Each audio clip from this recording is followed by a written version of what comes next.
ওই সময় আমার আল্লাহ তাআলা প্রত্যেকটা আদম সন্তানকে 5টা প্রশ্ন করবেন। বলেন কয়টা প্রশ্ন? 1 নাম্বার প্রশ্ন, আন উমরিহি ফিমা আফনা। ও দুনিয়ার বান্দা বান্দিরা, আমি আল্লাহ তাআলা তোমাকে জীবন দান করেছিলাম, ওই জীবনটা তুমি কোন কাজে খরচ করেছো? হিসাব দাও, হিসাব দাও। জীবন পাইয়া তুমি আজান শুনেছো, নামাজ পড়ো না, তোমার কানে কোরআনের আওয়াজ শুনেছ, ওয়াজ তাফসীর শুনেছ, কিন্তু তুমি আমল করো নাই। তুমি গান শুনেছ, সিনেমা দেখেছ। ও বান্দা, তোমার জীবনের হিসাব দাও। 1 নম্বর প্রশ্ন। 2 নম্বর প্রশ্ন হবে, ওয়ান শাবাবিহি ফিমা আবলা। ও আমার যুবক ভাইরা, আমার আল্লাহ তাআলা কিয়ামতের কঠিন ময়দানে 2 নম্বর প্রশ্ন করবেন, ওয়ান শাবাবিহি ফিমা আবলা। ও দুনিয়ার মানুষেরা, তোমার যৌবনকালে হিসাব দাও। যৌবনকাল কোন কাজে খরচ করেছ? যৌবনকাল পাইয়া তুমি কি শুধু নারীদের পিছনে ঘোরাঘুরি করেছ, নাকি ওয়াজ মাহফিল, আলেম ওলামা, মাদ্রাসা মসজিদের পিছনে সময় খরচ করেছ? হিসাব দাও, হিসাব দাও। হিসাব না দেওয়া পর্যন্ত 1 কদম তুমি সামনে আগাতে পারবা না। জোরে বলেন সুবহানাল্লাহ। আর জোরে বলেন না। 3 নম্বর প্রশ্ন, আবার আল্লাহ তাআলা কিয়ামতের ময়দানে সমস্ত মানুষকে প্রশ্ন করবেন। 3 নম্বর প্রশ্ন, ও মিন আইনা ইকতাসাবা। তো বান্দা, তুমি যে সম্পদ কামাই করেছ, তুমি কোন পথে মাল কামাই করেছ? হিসাব দাও, হিসাব দাও। মানুষের ঘরে চুরি ডাকাতি করেছ, নাকি হালাল তরিকায় কামাই করেছ? হিসাব দাও, হিসাব দাও। কথা বলেন। ওই এক ওয়াজে গিয়েছিলাম, হুজুর দেখাইতেছেন, আমাকে বলতেছেন, মাওলানা দেখেন এই ভৈরবের রোডে একবার ওয়াজ করে আমি যখন রওনা দিলাম, এক ডাকাতের গোষ্ঠী আটকাইয়া বলতেছে, হুজুর যা আছে দিয়া দেন, দিয়া দেন, নতুবা আপনাকে আজকে জবাই করে ফেলবো। এমন আছে না নাই? কত সুন্দর করে বলো, হুজুর যা কিছু আছে দিয়া দেন, দিয়া দেন, নতুবা কিন্তু আজকে আপনাকে খতম করে ফেলবো। হুজুর একটু জোরাজুরি করছেন, সাথে সাথে একটা ফুস মারছে, ওই ফুসের দাগটা এখনো হাতের মধ্যে আছে। হুজুর বলতেছে, ভাই রাস্তাঘাটে চলাফেরা বড় মুশকিল। কথা বলেন ঠিক কিনা? মানুষের হাতে, মানুষের পেটে তুমি চুরি ডাকাতি করেছ, হামলা মামলা করেছ, নাকি হালাল তরিকায় তুমি কামাই করেছ? হিসাব দাও, হিসাব দাও। সুবহানাল্লাহ জোরে বলেন। ওফিমা আনফাকাহু। বান্দা, তোমার মাল সম্পদ যে কামাই করেছ, কোন পথে খরচ করেছ? 4 নম্বর প্রশ্ন। বলেন কয় নম্বর? 4 নম্বর প্রশ্ন হবে, বান্দা তুমি কোন পথে সম্পদ খরচ করেছ? হিসাব দাও, হিসাব দাও। টাকা পয়সা হইলে ডিসের লাইন, টিভি, সিনেমা আর নর্তকীদের নাচ দেখতে মনে চায়, আছে না নাই? কথা বলে। ইমাম সাহেব যখন গানের বিরুদ্ধে বয়ান করে, তখন মেজাজ গরম হয়ে যায়। এমন বহু কাহিনী আমাদের আছে জানা। বিবাহ যখন অনুষ্ঠান হয়, তখন যাত্রার মহিলা, নর্তকী মহিলাদেরকে আইনে সাইরা তারপর নাচানাচি, গান বাজনা করে। হুজুর যখন তার প্রতিবাদ করে, তখন ওই গুনাহগার ব্যক্তি, পয়সাওয়ালা লোক হুজুরের বিরুদ্ধে অ্যাকশন নেয়। কথা বলেন, আছে না নাই? এই জীবনে না করিলাম বন্দেগী, গুনাহ করে কাটাইলাম জিন্দেগি, গুনাহ করে কাটাইলাম জিন্দেগি। তওবা করে, তওবা করে আবার তওবা ভাঙ্গিলাম, অবশেষে খাঁটি তওবা করিলাম, অবশেষে খাঁটি তওবা করিলাম। সকলেরই দরজা হইতে মাওলা ফিরিয়া সকলেরই দরজা হইতে মাওলা ফিরিয়া তোমারি রজাই রইলা ওরিয়া তোমারি রজাই রইলা তাকায়া তুমি যদি মাফ না করো আল্লাহ বান্দারে তুমি যদি মাফ না করো আল্লাহ বান্দারে বলো বলো বান্দা যাবে কারদারে বলো বলো বান্দা যাবে কারদারে আদর রিয়া মানুষ আল্লাহ বানায়া আদর রিয়া মানুষ আল্লাহ বানায়া কেমনে দিবা জাহান্নামে ফেলিয়া কেমনে দিবা জাহান্নামে ফেলিয়া বান্দা যখন জাহান্নামে জ্বলিবে বান্দা যখন জাহান্নামে জ্বলিবে গো মাওলা কেমনে চায়া দেখিবে ও গো মাওলা কেমনে ছায়া দেখিবে গুনাহ করেছি আর তো গুনাহ করব না গুনাহ করেছি আর তো গুনাহ করব না হে কারণে জাহান্নামে আল্লাহ দিও না এই কারণে জাহান্নামে আল্লাহ দিও না এই জন্য আল্লাহ পাক রব্বুল আলামিন বলেন ও দুনিয়ার মানুষেরা দুনিয়ার জিন্দেগি তুমি যদি দুইটা আমল করতে পারো তাহলে আমি আল্লাহ তাআলা তোমাকে জান্নাতুল ফিরদাউসের মেহমান বানাবো বলেন কয়টা শর্ত দুইটা শর্ত পালন করো এক নাম্বার শর্ত ঈমান দুই নাম্বার শর্ত হচ্ছে আমলে সালেহা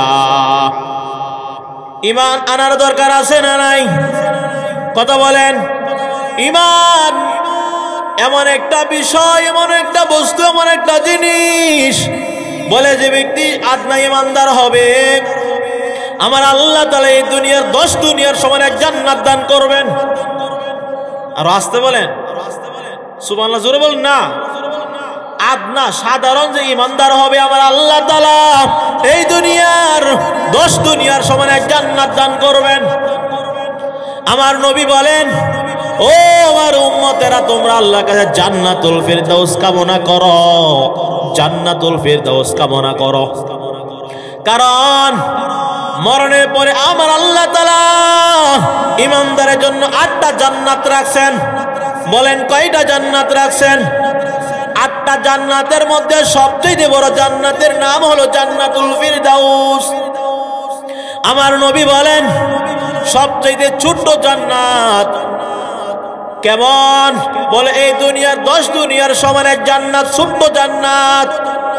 আর বড় জান্নাত কত বড়, কত বড়! আল্লাহর ফেরেশতা জিবরাইল আলাইহিস সালাম আমার নবীর কাছে চলে আসলেন। নবীর কাছে এসে বলতেছেন, ইয়া রাসূলুল্লাহ, ইয়া হাবিবাল্লাহ, ওগো আল্লাহর নবী, আমি জিবরাইল সারা পৃথিবী ভ্রমণ করতে পারি 1 মিনিটের ভিতরে। সুবহানাল্লাহ বলবেন না?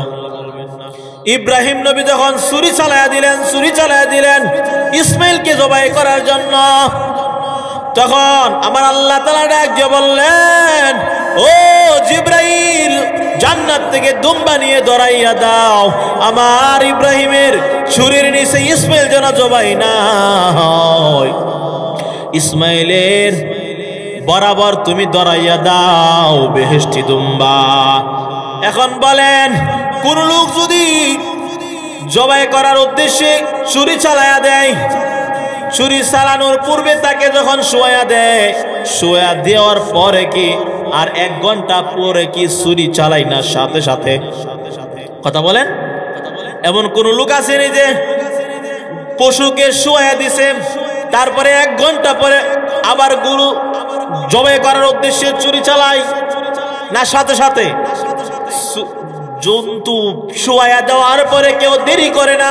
এই কথা বলেন, আমি সাডা খাইয়া আসি, পান্ডা খেয়ে আসি, কথা কেউ বলে না।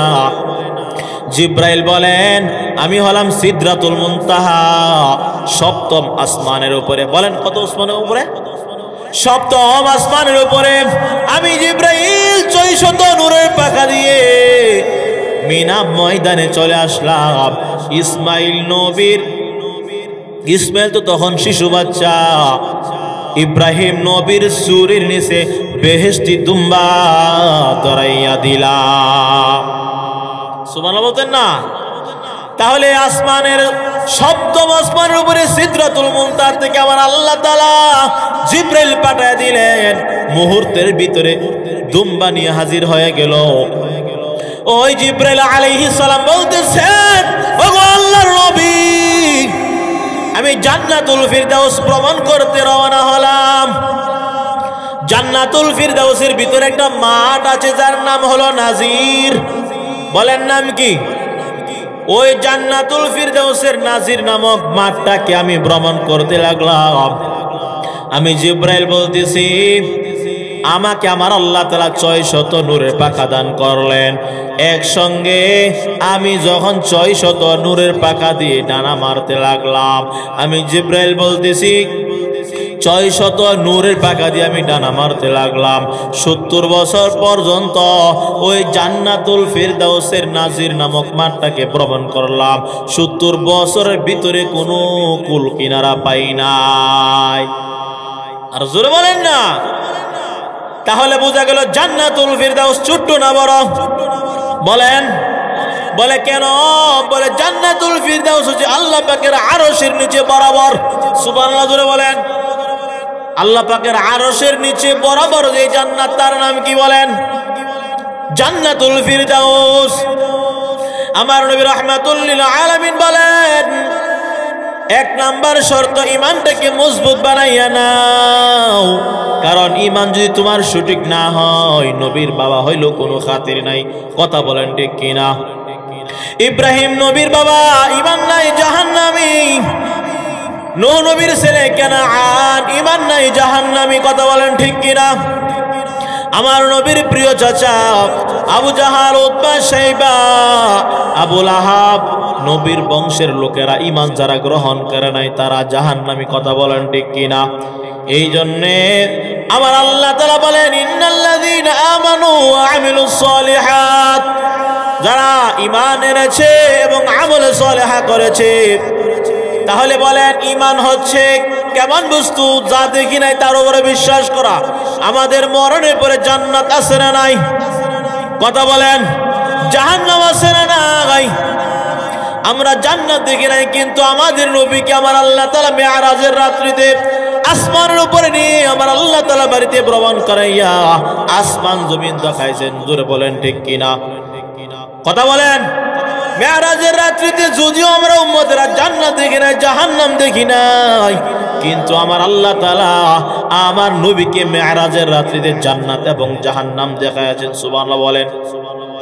তাহলে আমার নবীর দেখাই হলো উম্মতের দেখা। কথা বলেন ঠিক কিনা? আমার নবী এসে জান্নাতের বর্ণনা দিয়েছে, আমার নবী এসে জাহান্নামের বর্ণনাও দিয়েছেন। সুবহানাল্লাহ বলেন। আর জোরে বলেন না। আমার নবী রাহমাতুল লিল আলামিন বলেন, দুনিয়াতে মানুষের সব আশা পূর্ণ হবে না, দুনিয়াতে কোনো মানুষের সব চাহিদাই পূর্ণ হবে না। সব চাহিদা তো দুনিয়াতে পূর্ণ হওয়ার জায়গা দুনিয়া নয়, মরণের পরে জান্নাতে তোমার সব চাহিদা পূর্ণ হবে। জোরে বলেন সুবহানাল্লাহ। ইয়া ইলাহি তো মেরা মাবুদ হায়, ইয়া ইলাহি তো মেরা মাশুক হায়। আল্লাহর নবী বলেন, জান্নাতের ভিতরে মানুষের সবচেয়ে উল্লেখযোগ্য নিয়ামত হচ্ছে তিনটা। বলেন কয়টা? মরণের পরে জান্নাতে গেলে সবচেয়ে উল্লেখযোগ্য নিয়ামত হচ্ছে তিনটা। বলেন কয়টা? এক নম্বর হচ্ছে জান্নাতের ভিতরে গেলে কোনোদিন বুড়া হব না। সুবহানাল্লাহ বলবেন না? আর জোরে বলেন না। মরণের পরে জান্নাতে গেলে আর কোনোদিন কি নাই? বৃদ্ধ হওয়ার সম্ভাবনা। আর আমাদের সমাজের মধ্যে দেখবেন যুবক ভাই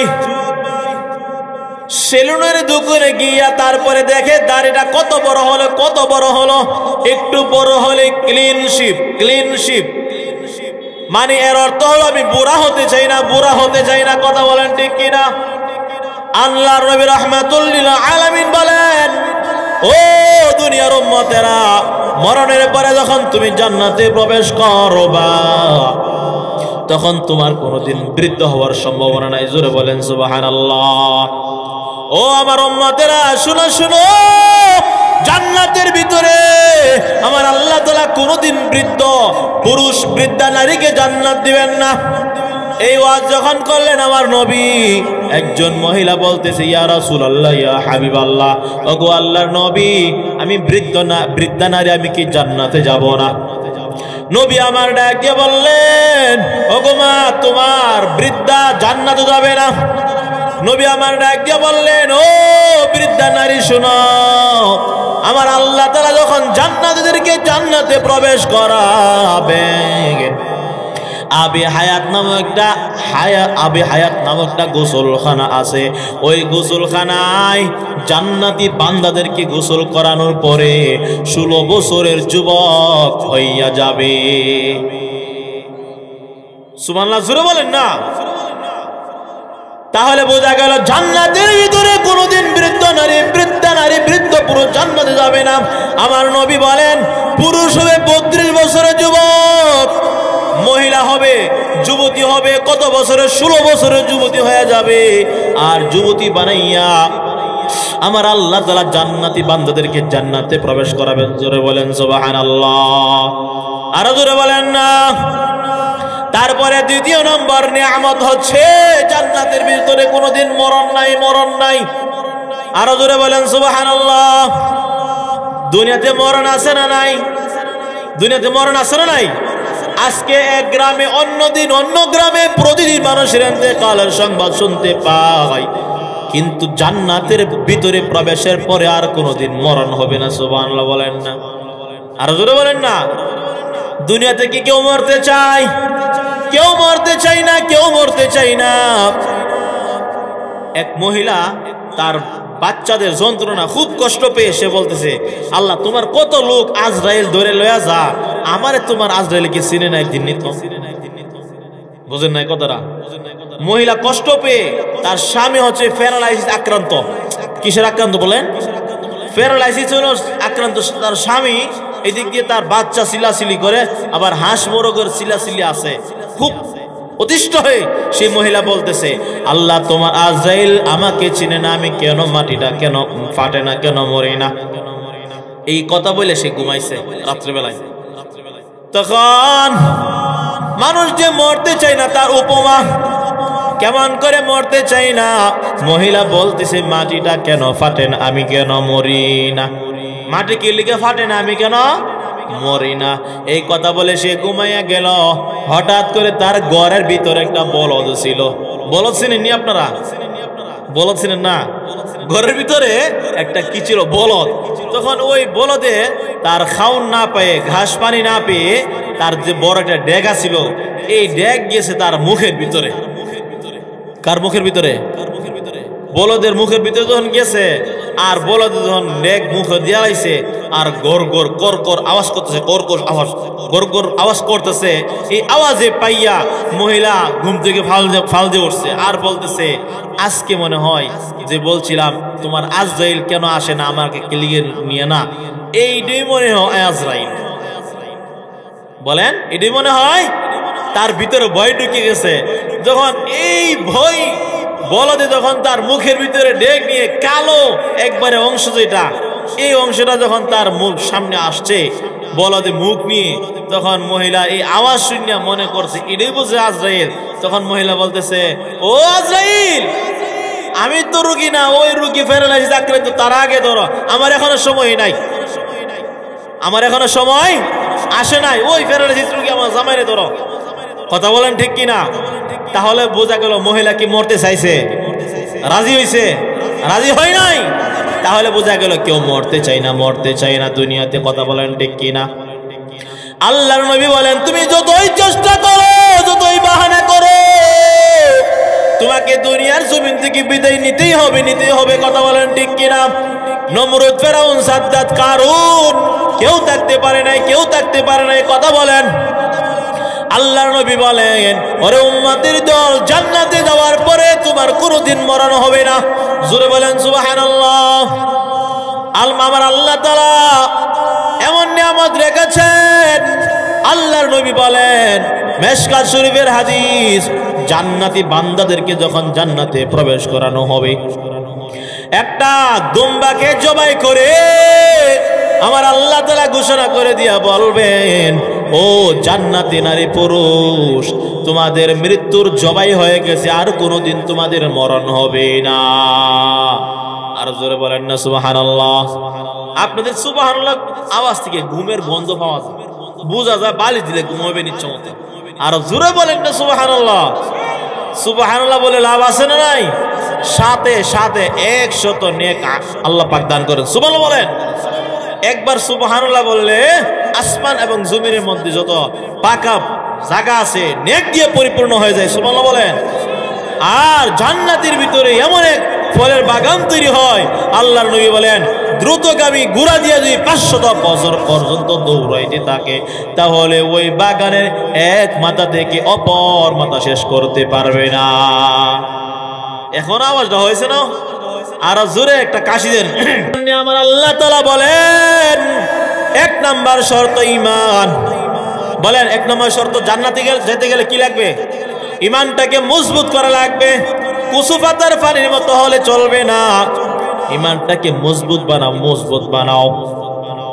আমার আল্লাহ তাআলা বলেন, জান্নাতে যখন তুমি ঢুকবা, তখন তোমাদের একটা দুম্বা জবাই করে তোমাদেরকে দেখা দিব, অর্থাৎ তোমাদের মৃত্যুর মরণ হয়ে গেছে, আর কোনোদিন মরণ হবে না।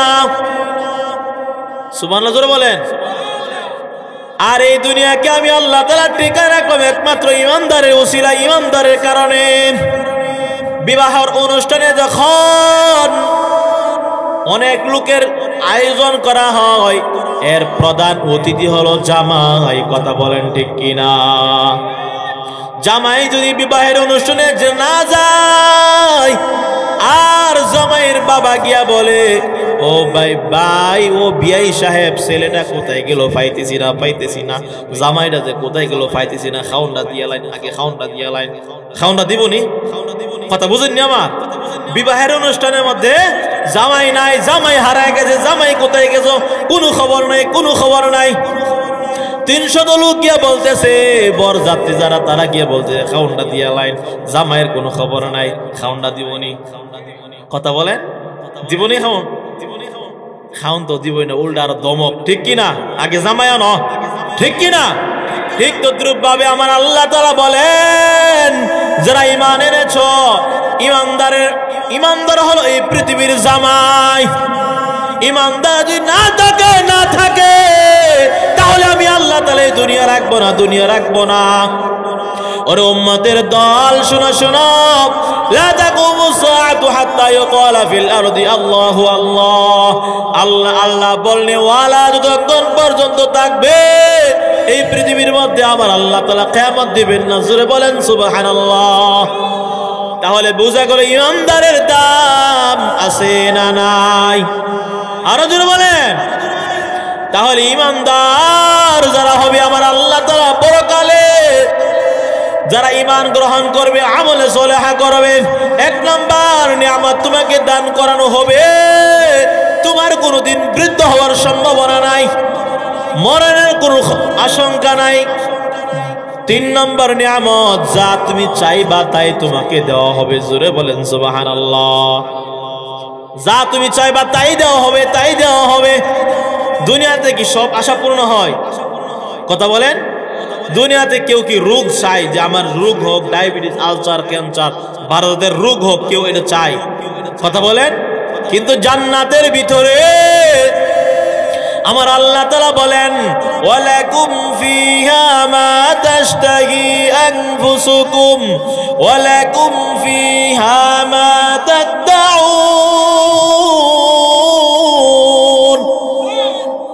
ও দুনিয়ার বান্দা বান্দিরা, শুনো শুনো, জান্নাত যখন তুমি ঢুকবা, তোমার মনের যা চাইবে, মা তাশতাহি আনফুসুকুম, তোমার মনের ভিতরে যা চাইবে তাই তুমি সামনে পেয়ে যাবে। জান্নাতের ভিতরে মার্কেট আছে। জান্নাতি বান্দা যখন জান্নাতে ভ্রমণ করবে, জান্নাতে মার্কেটে যাবে, তখন তাকায় দেখবে এত সুন্দর একটা আপেল, বড় আপেল। বলেন কি? বড় আপেল, এত বড় বড় মটকার মতো।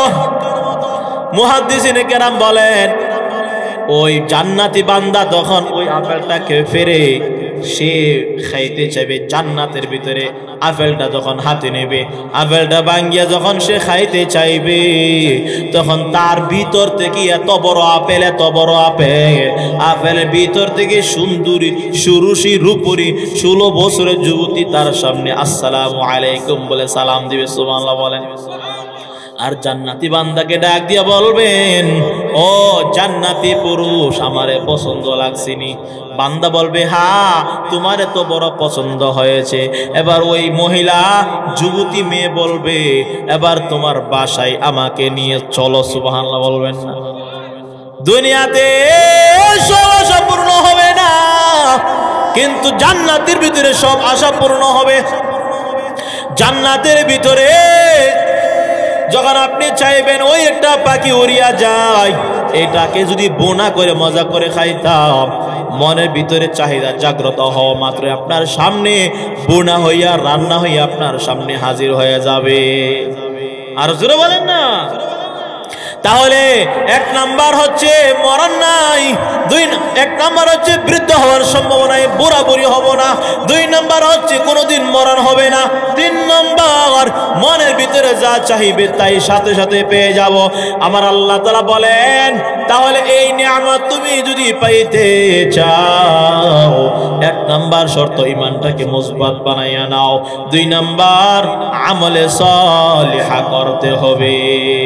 কথা বলেন, কি করতে হবে? আমলে সালেহা কি বলে? নামাজ পড়া। আমলে সালেহা কি বলে? রোজা রাখা। আমলে সালেহা বছরে একবার যাকাত দেওয়া। আমলে সালেহা কি বলে? জীবনে একবার যদি সম্ভব হয়, সামর্থ্য থাকে, তাহলে কি করা? হজ করা। কথা বলেন। আমলে সালেহা কি বলে? পর্দা মতে চলা। আমলে সালেহা কি বলে? হালাল তরিকায়, নবীর তরিকায় জিন্দেগি যাপন করা। কথা বলেন ঠিক কিনা? আমার আল্লাহ তাআলা বলেন, যারা ঈমান এনেছো, আমলে সালেহা করেছো, আমি আল্লাহ তাআলা তোমাদেরকে জান্নাতুল ফিরদাউসের মেহমান, তোমাদেরকে বানাইয়া দিব। ইয়া ইলাহি তো মেরা মাবুদ হায়, ইয়া ইলাহি তো মেরা মাশুক হায়, जन्नत दो जग से या रब किया करूं, आरज़ू है मैं तुझे देखा करूं। তাহলে ওই জান্নাত আমাদের দরকার আছে না নাই? কথা বলেন। আমার আল্লাহ তাআলা বলেন কদ আফলাহাল মুমিনুন, নিশ্চয়ই মুমিনগণ সফলকাম সাকসেসফুল। যারা মুমিন তারা সাকসেসফুল, সফলকাম জান্নাতি হয়ে গেছে। আমার আল্লাহ তাআলা বলেন কদ আফলাহাল মুমিনুন, নিশ্চয়ই মুমিন বান্দা যারা তারা সফলকাম হয়ে গেছে। আল্লাযীনা হুম ফি সলাতিহিম খাশিউন, যারা তাদের নামাজের ভিতরে খুশু অবলম্বন করে। এখন বলেন আমার আল্লাহ তাআলা এই সূরার ভিতরে, সূরাতুল মুমিনুনের ভিতরে মুমিন বান্দার 7টা গুণ বয়ান করেছেন। কয়টা গুণ বলেন? 7টা গুণ বয়ান করে আমার আল্লাহ তাআলা বলেন যারা এই 7টা গুণ অর্জন করবে তারা সফলকাম হয়ে গেছে। সুবহানাল্লাহ, জোরে বলেন না আগে। এখন বলেন আল্লাহ তো বলতেছে 7টা গুণ যারা অর্জন করবে তারা মুমিন হবে, কিন্তু আল্লাহ আগে বলছেন সফলকাম হয়ে গেছে। এখন একটা প্রশ্ন, আল্লাহ পাক গুণ বয়ান করবার আগেই সফলকাম হয়ে গেছে এই কথা কেন বলছেন? এর জবাব শোনার দরকার আছে না নাই? আরো জোরে বলেন দরকার আছে না নাই? আচ্ছা বলেন, আপনি যখন ঘরের ভিতরে গেলেন, ঘরের ভিতরে যখন আপনার প্রচন্ড ক্ষুধা, প্রচন্ড পেটের খিদা, আপনি তখন বিবিকে বলতেছেন এখন কি করো? তখন বিবি বলে ভাত বসাইছি। বিবি কি বলে? কথা বলেন না কেন? আচ্ছা বলেন, ভাত বসাইছে না চাউল বসাইছে? কি বসাইছে বলেন? এখন উত্তর দিছে কি? ভাত বসাইছে। আসলে কি ভাত বসাইছে না চাল বসাইছে? চাউল বসাইয়া সে বলতেছে কি ভাত বসাইছি, অর্থাৎ চাউল যখন বসাইয়া দিছি আর ভাত হইতে বেশি দেরি, একটু অপেক্ষা করো, তোমার সামনে ভাত এনে দিতেছি। কথা বলেন ঠিক কিনা? আর একটু উদাহরণ দিয়ে বলতেছি, আল্লাহ যে বলছেন কদ আফলাহাল মুমিনুন, অর্থাৎ মুমিন বান্দা যারা তারা সফলকাম হয়ে গেছে। 7টা গুণ অর্জন করার সাথে সাথেই সেই সফলকাম জান্নাতি হবে। আমার আল্লাহ তাআলা এই কথা কেন বললেন যে সফলকাম হয়ে গেছে, সাকসেসফুল হয়ে গেছে, এই কথা কেন বলছেন? এর আরেকটা উদাহরণ শুনেন। আপনার বিবি আপনার বাচ্চাদেরকে নিয়ে সে রান্না বান্না করে, আবার বাচ্চাদেরকেও কুলে রাখে। এখন তরকারির মধ্যে ঝুল দেওয়ার দরকার আছে না নাই? তরকারির মধ্যে অনেক সময় ঝুল এর প্রয়োজন আছে না নাই? তখন পানি আনতে যাইবে আপনার বিবি, তখন বলতেছে বাচ্চারা একটু কুলে রাখেন। আর বাচ্চা যখন আপনার কুলের মধ্যে দিয়ে স্ত্রী চলে গেছে, তখন আপনি বাচ্চাকে কি বলেন? যে তোমার আম্মু আসতেছে, তুমি কান্দো না, তুমি কান্না করো না, তোমার আম্মু আসতেছে। কথা বলেন ঠিক কিনা? বাচ্চাকে আপনি কি বলে সান্ত্বনা দেন? যে তোমার আম্মু আসতেছে। আচ্ছা বলেন, তোমার আম্মু আসতেছে না যাইতেছে? আপনার বাচ্চা কি কুল দিয়া মহিলা কি আসতেছে না যাইতেছে? কথা বলেন না কেন? আমার কথা বুঝেননি? মহিলা তো আপনার কোলে বাচ্চা দিয়ে চলে গেছে, পানি আনবে, ঝুল দিবে, তারপরে তরকারি হবে। এখন আপনার কোলের মধ্যে বাচ্চা দিয়ে গেছে, বাচ্চাকে আপনি কি বলে সান্ত্বনা দেন? যে তোমার আম্মু আসতেছে। এত বড় ঠাটা মিথ্যা কথা তো কিনা বলেন? আপনি কি বলতেছেন? আসতেছে। আসলে কি আসতেছে না যাইতেছে? অর্থাৎ মহিলা যাচ্ছে, আসাটা সুনিশ্চিত। কথা বলেন ঠিক কিনা? আমার আল্লাহ তাআলা বলেন যেটা অবশ্যই আশা করা যায় হবেই হবে, সেটা বলা যায়, অর্থাৎ মুমিন বান্দা যারা হবে। আমার আল্লাহ তাআলা বলেন কদ আফলাহাল মুমিনুন, নিশ্চয়ই মুমিনগণ সফলকাম জান্নাতি হয়ে গেছে বলে কারা? আল্লাযীনা হুম ফি সলাতিহিম খাশিউন, যারা তাদের নামাজের মধ্যে খুশু অবলম্বন করে। আজকে আমরা নামাজ পড়ি, কিন্তু কত রাকাত পড়লাম পুরো হিসাব নাই। কথা বলেন ঠিক কিনা? কত রাকাত পড়লাম? অনেকেই তো নামাজ পড়ি কিন্তু জবান নড়ে না, ঠোঁট নড়ে না, মুখ নড়ে না। কথা বলেন এমন নামাজি আছে না নাই? নামাজ পড়তেছে, কত রাকাত পড়লাম কোনো হিসাব জিজ্ঞাসা করলে বলতে পারি না। আমার আল্লাহ বলেন যারা নামাজের ভিতরে খুশু অবলম্বন করবে, আমার আল্লাহ তাআলা তাদের জন্য জান্নাতুল ফিরদাউস বানাইছেন। জোরে বলেন সুবহানাল্লাহ। আল্লাহ পাক রব্বুল আলামিন বলেন নামাজের ভিতরে যারা ভয় ভীতি নিয়ে নামাজ পড়বে, নামাজের ভিতরে যারা অনুনয় বিনয়ের সাথে নামাজ আদায় করবে, যে এইটাই হচ্ছে আমার জীবনের সর্বশেষ নামাজ। একজন আল্লাহর ওলিকে জিজ্ঞাসা করা হয়েছে, আপনি কেমন করে নামাজ আদায় করেন? ওই আল্লাহর ওলি বলতেছেন, আমি নামাজে প্রবেশের আগে ওযু করি, আমার ওযু বানাইয়া আমার শারীরিক পবিত্রতা অর্জন করি। আমি হিংসা, বিদ্বেষ, দেমাগ, অহংকার সব দোষ থেকে আমার শারীরিকভাবে পবিত্রতা অবলম্বন করে আমার মনটাকে পবিত্র বানাই, তারপরে আমি নামাজে দাঁড়াই। বলে কেমন করে নামাজে দাঁড়াই? আমার জীবনের সর্বশেষ নামাজ এটা, আর আমার সামনে হচ্ছে কাবা বাইতুল্লাহ, আর আমার ডান পাশে জান্নাত, বাম পাশে জাহান্নাম। আমি দাঁড়াইলাম ফুলসিরাতের ফুলের উপরে। সুবহানাল্লাহ, জোরে বলেন না।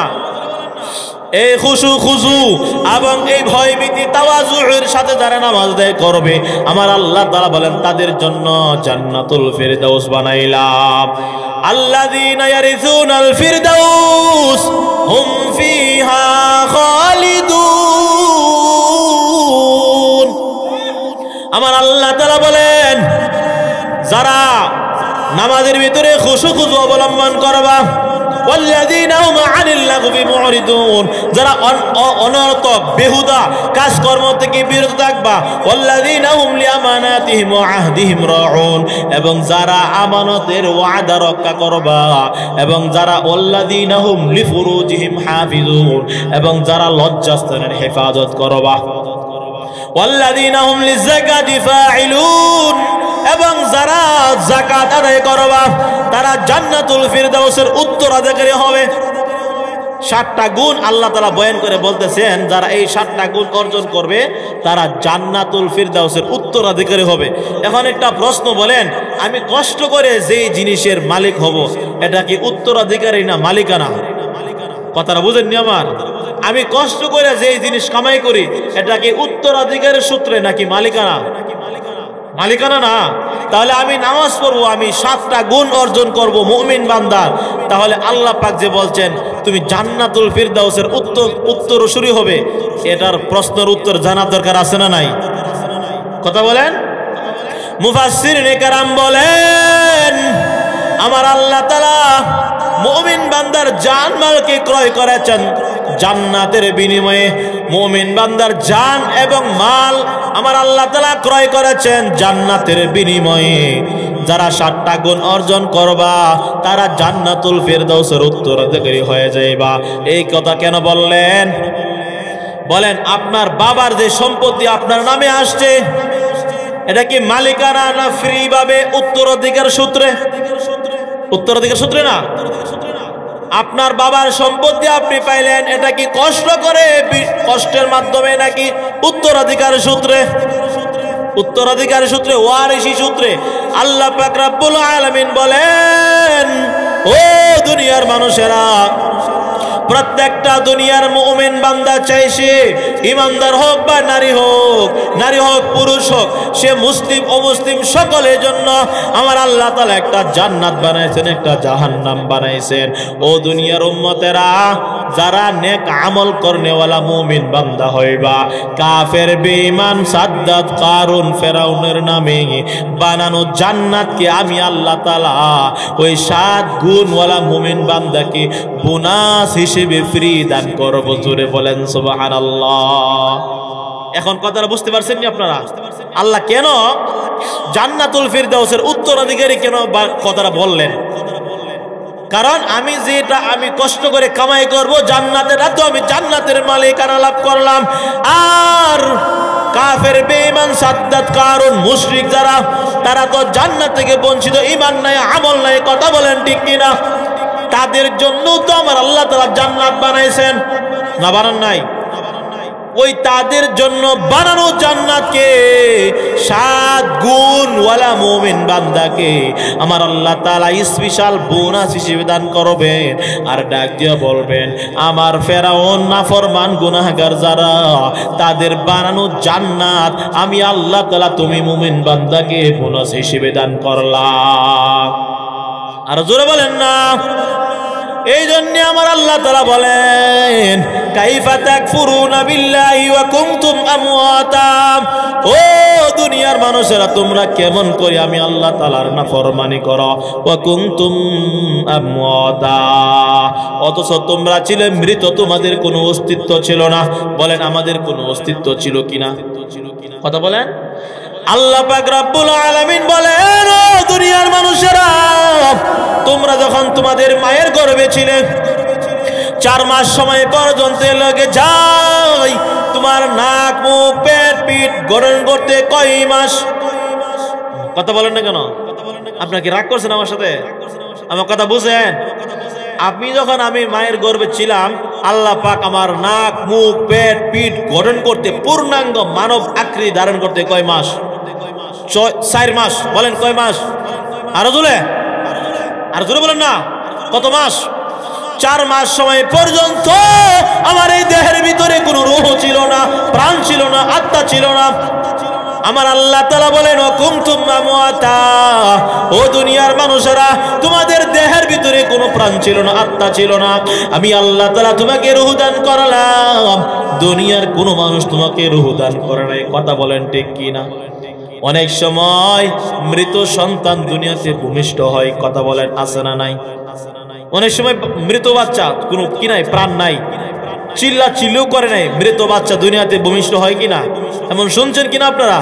বোঝা গেল তার কি নাই, রূহ নাই, আত্মা নাই, প্রাণ নাই। আমার আল্লাহ তাআলা বলেন ও দুনিয়ার মানুষেরা আমি আল্লাহ তাআলা তোমাদেরকে প্রাণ দিলাম, জীবন দিলাম। জোরে বলেন সুবহানাল্লাহ। এই প্রাণ এই রূহ কেউ তোমার থেকে কেউ কেড়ে নিতে পারবে না। এই পর্যন্ত বহু ঘটনা শুনেছি, বহু কাহিনী শুনেছি, মানুষের হাত কেটে ফেলে, পাও কেটে ফেলে, পেট কেটে ফেলে। কথা বলেন আছে না নাই? কিন্তু আজ পর্যন্ত এই কথা শুনি নাই যে মানুষ রূহটা হাত লইয়া পড়ছে। এই কথা শুনছেন নাকি কিশোরগঞ্জে কোথাও? যে মানুষকে জবাই করে তার রূহটাকে হাত লইয়া পড়ছে, এমন শুনছেন? আজ পর্যন্ত শুনছেন? তাহলে বোঝা গেল আমার আল্লাহ তাআলা বলেন ও দুনিয়ার মানুষেরা তোমাদের হাত কেটে ফেলতে পারে, পাও কেটে ফেলতে পারে, তোমাদের রূহকে কেউ কেড়ে নিতে পারবে না। কারণ রূহ আমি আল্লাহ তাআলা দান করলাম, আমি আল্লাহ তাআলা ছাড়া তোমার এই রূহকে কেউ কেড়ে নিতে পারবে না। কথা বলেন ঠিক কিনা? আল্লাহ বলেন ও কুনতুম আমওয়াতা, তোমরা ছিলে মৃত, তোমাদের কোনো প্রাণ ছিল না, তোমাদের কোনো আত্মা ছিল না। আমি আল্লাহ তাআলা এমন ভাবে তোমাকে গঠন করলাম, কিন্তু রূহকে দেখানো যায় না। রূহকে কি দেখানো যায়? কথা বলেন। আল্লাহ যেমন দেখা যায় না, আল্লাহকে বিশ্বাস করা লাগে, ঠিক তদ্রূপ আল্লাহ বলেন এই রূহটাকে কেন গোপন করলাম? বলে রূহ আছে, দেখানো যায় না, বিশ্বাস করা লাগে। এক মাস্টার সাহেব পড়াইতেছে, বলবো না কষ্ট হইব? আপনাদের ঘুম ধরছে? একটা ঘটনা কইলাম না, কষ্ট হইব? একটা ঘটনা বলবো।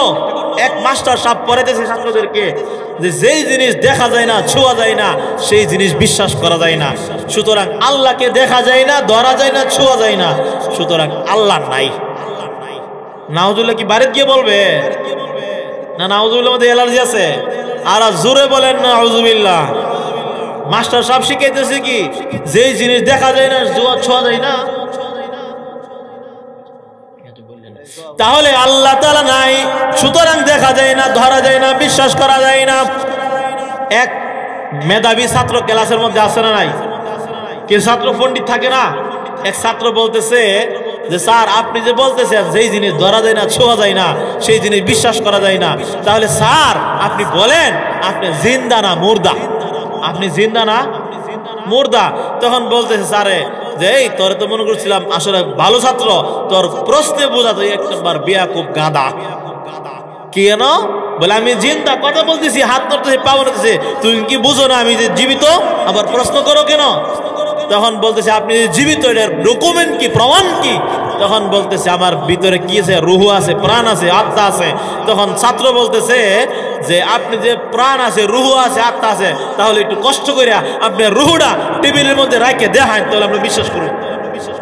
কথা বোঝেন নাই?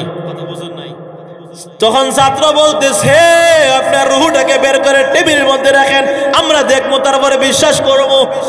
স্যার বলতেছে ওরে গাদা, রুহু আছে দেখানো যায় না। কথা বোঝেন নাই? রুহু আছে দেখানো যায় না, বিশ্বাস করতে হয়। ওই ছাত্র বলতেছে, ও গো মাস্টার সাহেব, ঠিক তদ্রুপ ভাবে আপনি রুহু আছে দেখাইতে পারতেছেন না, আমার আল্লাহ তাআলাও আছে, তাকে দেখানো যায় না, ছোঁয়া যায় না। কথা বলেন ঠিক কিনা? আল্লাহ আছে না নাই? তোমাদের মৃত ছিলে, তোমাদেরকে আমি আল্লাহ তাআলা নাক দিলাম, মুখ দিলাম, পেট দিলাম, পিঠ দিলাম।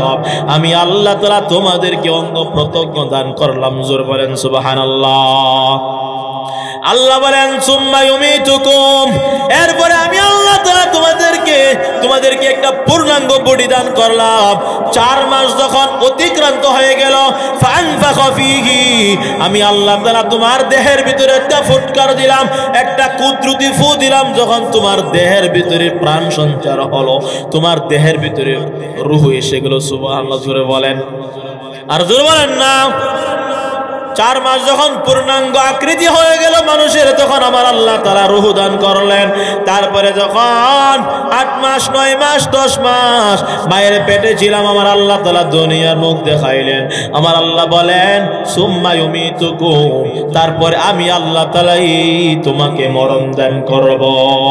কিন্তু মরণটা কি আল্লাহ পাক গোপন রাখছেন, গোপন রাখছেন। আচ্ছা বলেন, আমাদের কোন মৃত্যুর সময় কখন, কত সালে আমরা কি জানি? আল্লাহ রাব্বুল আলামিন কেন মৃত্যুকে গোপন রাখলেন? মুহাদ্দিসিনে কেরাম বলেছেন মৃত্যুকে কেন গোপন রাখছেন। এর 1 নাম্বার কারণ, 2টা কারণে আমার আল্লাহ তাআলা মৃত্যুকে গোপন রাখলেন। এর 1 নাম্বার কারণ, মৃত্যুর জন্য বান্দা যেন 24 ঘন্টায় প্রস্তুত থাকতে পারো, এই জন্য আমার আল্লাহ তাআলা মৃত্যুকে গোপন রাখলেন। জোরে বলেন সুবহানাল্লাহ। বলে হুজুর মৃত্যু কখন হবে জানা নাই, জানা নাই। দুনিয়ার থেকে মানুষ ভূমিষ্ঠ হওয়ার পরে 1 বছরের বাচ্চা থেকে, 1 দিনের বাচ্চা থেকে ধরে 90 বছরের বৃদ্ধ মানুষ অন্ধকার কবরে আছে না নাই? কথা বলেন, মৃত্যুর কোনো বয়স আছে? তাহলে আমরা কি দিন দিন বড় হচ্ছি না ছোট হচ্ছি? কথা বলেন। অনেকে বলে আমি বড় হইতেছি, বলে না না, আজকের দিন চলে গেল মানে আমি একদিন আমার হায়াত থেকে কমে গেল। আমার আল্লাহ তাআলা বলেন 1 নাম্বার কারণ তোমাকে মৃত্যুকে গোপন রাখলাম, কারণ 24 ঘন্টায় যেন আমার গোলামি করতে পারো। 1 নাম্বার কারণ, আমি আল্লাহ তাআলা তোমাকে যেন 24 ঘন্টায় মৃত্যুর জন্য প্রস্তুত রাখতে পারি, গোপন রাখলাম। 2 নাম্বার কারণ, 24টা ঘন্টায় যেন তুমি আল্লাহ তাআলার গোলামি করতে পারো, আল্লাহ তাআলার ইবাদতে কাটাইতে পারো, এই জন্য আমি আল্লাহ তাআলা মরণটাকে গোপন রাখলাম। আর জোরে বলেন না। হযরত বেলাল রাদিয়াল্লাহু আনহুর ইন্তেকালের সময় হয়ে গেল। এবার আজরাইল চলে আসলো। আজরাইল আলাইহিস সালাম এসে বললেন, ওগো বেলাল, আল্লাহ তাআলা আমাকে পাঠাইছেন, আপনার ইন্তেকালের সময় হয়ে গেল, এখন আপনার কোনো আরজিক তামান্না আকাঙ্ক্ষা আছে কিনা? বেলাল ডাক দিয়ে বললেন, ওগো আল্লাহর ফেরেশতা আজরাইল, আমার একটা মনের বড় আকাঙ্ক্ষা, বড় আরজি, বড় তামান্না। আমি বেলাল যেন আল্লাহ তাআলা কুদরতি কদমে আমি নামাজের মধ্যেই থাকি, সেজদারত অবস্থায় থাকি, ওই সময় আমার জানটাকে কবজা করে ফেলবেন। সুবহানাল্লাহ বলতেন না? আমার আল্লাহ তাআলা কুদরতি কদমে আমি সেজদায় পড়ে থাকব। আমার বড় আফসোস, বড় আকাঙ্ক্ষা, আমাকে যখন সেজদার মধ্যে চলে যাব, সেজদায় থাকব, তখন আমাকে তুমি আমার জানটাকে কবজা করবা, রূহটাকে কবজা করে ফেলবা। এবার বেলাল রাদিয়াল্লাহু আনহু নামাজে দাঁড়াইলেন। নামাজ যখন শুরু করলেন, 1 রাকাত, 2 রাকাত, 3 রাকাত, 4 রাকাতের সেজদায় যখন পড়ে গেলেন, তখন হযরত আজরাইল আলাইহিস সালাম আল্লাহ রাব্বুল আলামিনের অনুমতি ক্রমে 4 রাকাতের সিজদার মধ্যে মালাকুল মউত আজরাইল আলাইহিস সালাম তার রূহটাকে কবজা করে ফেললেন। জোরে বলেন সুবহানাল্লাহ। আর জোরে বলেন না। বেলাল রাদিয়াল্লাহু আনহু যখন আমার নবী মিরাজে গেলেন, তখন আমার নবী ডাক দিয়ে বললেন, ও বেলাল, তুমি কি আমল করো, বলো বলো। ও বেলাল, তোমার কি আমল? আমি নবী যখন মেরাজে গেলাম তখন তোমার জুতার আওয়াজ শুনতে পেলাম। নবী আমার বললেন, ও বেলাল, তোমার কোন আমলের বিনিময়ে আমি নবী তোমার জান্নাতি তোমার জুতার আওয়াজ শুনতে পাইলাম। এবার বেলাল ডাক দিয়ে বললেন, ওগো আল্লাহর নবী, আমার তেমন কোনো উল্লেখযোগ্য আমল নাই, তবে আমি বেলাল যখন ওযু করে যখন 2 রাকাত তাহিয়াতুল ওযু নামাজ আদায় করি, ওই 2 রাকাত নামাজ আমি বেলাল যখন ওযু বানাই তখন আমি 2 রাকাত তাহিয়াতুল ওযু নামাজ আদায় করি। আমার নবী ডাক দিয়ে বললেন, ও বেলাল, আহাব্বুল আ'মালি ইলাল্লাহি আদওয়ামুহা ওয়া ইন কাল্লা, আল্লাহ তাআলার কাছে সবচেয়ে প্রিয়, সবচেয়ে পছন্দের আমল হলো এটা যা সব সময় করা হয়, যদিও তা ছোট্ট হয়। ও বেলাল, তুমি যে 2 রাকাত তাহিয়াতুল ওযু নামাজ আদায় করো, এই আমলটা মনে হয় আমার আল্লাহ তাআলা কবুল করে তোমাকে জান্নাতি বানায়া দিবেন। জোরে বলেন সুবহানাল্লাহ। আমরা নফল পড়ুন দূরের কথা, ফরজই তো পড়ি না, কথা বলেন ঠিক কিনা? আমার নবী বলেন, ও উম্মতের দল, আমার আল্লাহ তাআলা কেন মৃত্যুকে গোপন রাখলেন? 24 ঘন্টায় যেন তুমি আল্লাহ তাআলার ইবাদত বন্দেগীতে কাটাইতে পারো, এই জন্য আমার আল্লাহ তাআলা মৃত্যুটাকে গোপন রাখলেন। যদি প্রকাশ করে দেয় যে 30 সালের জানুয়ারি মাসের 15 তারিখে তোমার মরণ হবে, উপায় আসেনি? যদি ঘোষণা দেওয়া হয়, এখন তো 25 সাল, কত সাল বলেন? আজকে 28শে নভেম্বর, 25 সাল। যদি ঘোষণা দেওয়া হয় আগামী 30শে জানুয়ারি 15 তারিখ জানুয়ারি মাসের কি হবে? মরণ হবে, তখন মনে মনে বলবে আমার তো মরণ হবো 30 সালে, 2000 কত সালে? 30 সালে। সুতরাং এত তাড়াতাড়ি নামাজ পড়ে লাভ নাই, এত তাড়াতাড়ি টুপি লাগায় লাভ নাই, এত তাড়াতাড়ি আমার নামাজ আর মসজিদে যাওয়ার দরকার। মরণের সময় আসবে তখন 3 চিল্লা দিয়া এমন হাজী সাহেব হমো, আর আমার মতো এমন লোক, ভালো লোক কৃষ্ণগঞ্জের পাকুন্দিয়াতে পাওয়া যাবে। তখন 3 চিল্লা দিয়া হাজী সাহেব হয়ে যাবো, আর আমাকে মসজিদ ছাড়া কোথাও পাইবা না। এই জন্য আল্লাহ পাক বলেন, তুমি তোমার মরণটাকে কেন গোপন রাখলাম? তুমি 24 ঘন্টায় যেন আল্লাহ তাআলার গোলামি করতে পারো, নতুবা দেখা যাবে ইমাম সাহেব আর মুয়াজ্জিন ছাড়া আর কাউকে পাওয়া যাবে না। যে ঘোষণা দেওয়া হয় যে আব্দুল মালিক মিয়া মরবে কত সালে? 2050 সালে। তখন সে চিন্তা করবো, অত তাড়াতাড়ি নামাজ পড়তাম কে লিগা, অত তাড়াতাড়ি ভালো হইতাম কে লিগা, মরণের সময় যখন আসবো তখন 3 মাস আগে থেকে আমি 3 চিল্লা দিয়ে ভালো হয়ে যাবো, এত তাড়াতাড়ি ভালো হওয়া দরকার, কথা বলেন। এই জন্য আল্লাহ পাক বলেন, সুম্মা ইউমীতুকুম সুম্মা ইউহয়ীকুম, তুমি যখন মরে যাইবা গো বান্দা, তোমাকে অন্ধকার কবরে রাখা হবে, মরার পরেই তোমার আসল জিন্দেগির সূচনা, কথা বলেন ঠিক কিনা? আমার আল্লাহ তাআলা বলেন, ওমা হাযিহিল হায়াতুদ দুনিয়া ইল্লা লাহু ওয়া লাইব, ও দুনিয়ার উম্মতেরা শুনো শুনো, এই দুনিয়া হলো খেলাধুলার ঘর, মরণের পর হবে তোমার আসল জিন্দেগির সূচনা। ছোটবেলায় দেখেছেন আপনারা বাচ্চারা ধুলা বালু নিয়ে খেলে, আর ধুলা দিয়ে তরকারি বানায়, ভাত পাক করে, আর গাছের পাতা দিয়ে ডেক্সির মতো সে ব্যবহার করে, আর বাচ্চাদেরকে বলে আজকের খানাটা কত মজা হয়েছে, আর একজন বাচ্চা বলে হ্যাঁ বড় মজা হয়েছে, বড় মজা হয়েছে। আসলে কি মজা হয়েছে নি? লবণ হয়েছে নি? তরকারির মধ্যে নুন মরিচ কেমন হয়েছে? তখন জিজ্ঞাসা করে হ্যাঁ আজকের খানাটা বড় মজা হয়েছে। এমন খেলামন আপনারা খেলেন নাই? এমন খান খাইছেন কিনা? আমার আল্লাহ তাআলা রব্বুল আলামিন বলেন, ও হাযিহিল হায়াতুদ দুনিয়া ইল্লা লাহু ওয়া লাইব, ও দুনিয়ার মানুষেরা, আমি আল্লাহ তাআলা তোমাদেরকে যে হায়াত দান করলাম, মরণের পরে দেখবা তোমার কিছুই নাই, কথা বলেন ঠিক কিনা? এক ব্যক্তি সে স্বপ্নে দেখতেছে ফ্রান্সে চলে গেছে। কোন দেশে? ফ্রান্সে। তার মনে মনে স্বপ্নের ভিতরে ফ্রান্সে চলে গেছে। ঘরের মধ্যে একটা খাট ভাঙ্গা, খাটটাও কি নয়, ভালো না, ভাঙ্গা ঘর ভাঙ্গা খাটের মধ্যে শুই আসে চিন্তা করতেছে আমি ফ্রান্সে চলে যাব। ফ্রান্সে যাওয়ার পর যখন আমি কামাই করব আর কামাইয়ের টাকা দিয়ে আমি ক্ষেত কিনবো আর আমার জমি জমা কিনবো, আমি যখন আবার দেশে ফেরত আসব তখন আমি একটা ধনী ফ্যামিলির মেয়েকে বিবাহ করব। আর ওই বাচ্চা যখন হবে আমার বিবাহের পরে বাচ্চা হবে কি হবে না বলেন? ওই বাচ্চা যখন আমার কাছে চলে আসবে আর ডাক দিয়ে বলবে ওগো আব্বু আম্মু ডাকতেছেন খানা খেতে, তখন আমি বলবো না এখন খাবো না, গেট আউট, তুমি চলে যাও। এর অর্থ কি? তোমার আম্মু আসলে আর একটু মজা করে ডাকলে আনন্দ লাগবে না ভিতরে? বাচ্চার ডাক ওই এক প্রকারের মজা, আর বাচ্চার মা ডাকলে ওই কথা বলেন না কেন? তার মা যখন ডাকবো আর তখন আমি খানা খাবো, এখন যাব না, এখন যাব না, এই কথা বলে যখন ওই ব্যক্তি ভাঙ্গা খাটের মধ্যে শুয়েছিল, ওই যে একটা খাট ছিল ভাঙ্গা, ঘুমের মধ্যে কিন্তু স্বপ্নে দেখতেছে আর বলতেছে আমি যখন আমার বাচ্চা আমাকে ডাকবে তখন আমি বলবো না এখন না, তুমি চলে যাও, তুমি চলে যাও। এই কথা বলে যখন একটা ধাক্কা মারলো, ভাঙ্গা খাট থেকে সে পড়ে গেল। ঘুম থেকে উঠে দেখে ওই ফ্রান্সেও যাওয়া হলো না, ওই ধনী ফ্যামিলির মেয়েকেও বিবাহ করা হলো না, তারপরে আপনার বাচ্চাও হলো না। ঘুম থেকে উঠে দেখে ওই যে ভাঙ্গা খাটের উপরে ছিল সেটাও ভেঙে গেছে। কথা বলেন।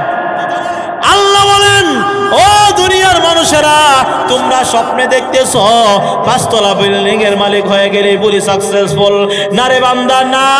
তুমি একটা ছেলে লন্ডনে, আর একটা ছেলে আমেরিকায়, আর একটা ছেলে রাশিয়া, আর একটা ছেলে তোমার পাকিস্তান, বলে না না তুমি বড় সাকসেসফুল না। আল্লাহ বলেন ও দুনিয়ার মানুষেরা অন্ধকার কবরে যখন তুমি যাইবা তখন দেখবা দুনিয়া হলো সব ধোঁকা বাজির খেলাঘর। কথা বলেন ঠিক কিনা? আমার আল্লাহ তাআলা বলেন সুম্মা ইউমিতুকুম, এরপরে আমি আল্লাহ তাআলা তোমাকে মরণ দান করব। মৃত্যু বরণ করার পরে তোমাকে যখন তোমার আত্মীয় স্বজন বংশের মানুষেরা অন্ধকার কবরে রাখবে তখন তোমার কাছে 2 জন ফেরেশতা আসবে প্রশ্ন করার জন্য, মার রব্বুকা মা দীনুকা মান নাবিয়ুকা। ও বান্দা বলো বলো তোমার রবকে, তোমার নবীকে, তোমার ধর্মের পরিচয় দাও। তখন ওই মুমিন বান্দা বলবে রব্বি আল্লাহ দীনিয়াল ইসলাম নবিয়ুনা মুহাম্মাদুর রাসূলুল্লাহ। আমার আল্লাহ তাআলা আসমান থেকে ডাক দিয়ে বলবেন ও ফেরেশতার দল আমার বান্দার জন্য জান্নাতের বিছানা বিছাইয়া দাও, আমার বান্দার গায়ের ভিতরে জান্নাতি পোশাক পরাইয়া দাও, আমার বান্দার কবরের সঙ্গে জান্নাতের সম্পর্ক লাগাইয়া দাও। আর যখন গুনাহগার হয় ওই গুনাহগার বান্দার কাছে রহমতের ফেরেশতারা আসবে আর প্রশ্ন করবে মুনকার নাকির, আর বলবে মার রব্বুকা মা দীনুকা মান নাবিয়ুকা। ওই বদকার গুনাহগার ফাসিক বান্দা বলবে হায় হায় লা আদরি, আমি তো কিছুই জানি না, আমি তো কিছু জানি না।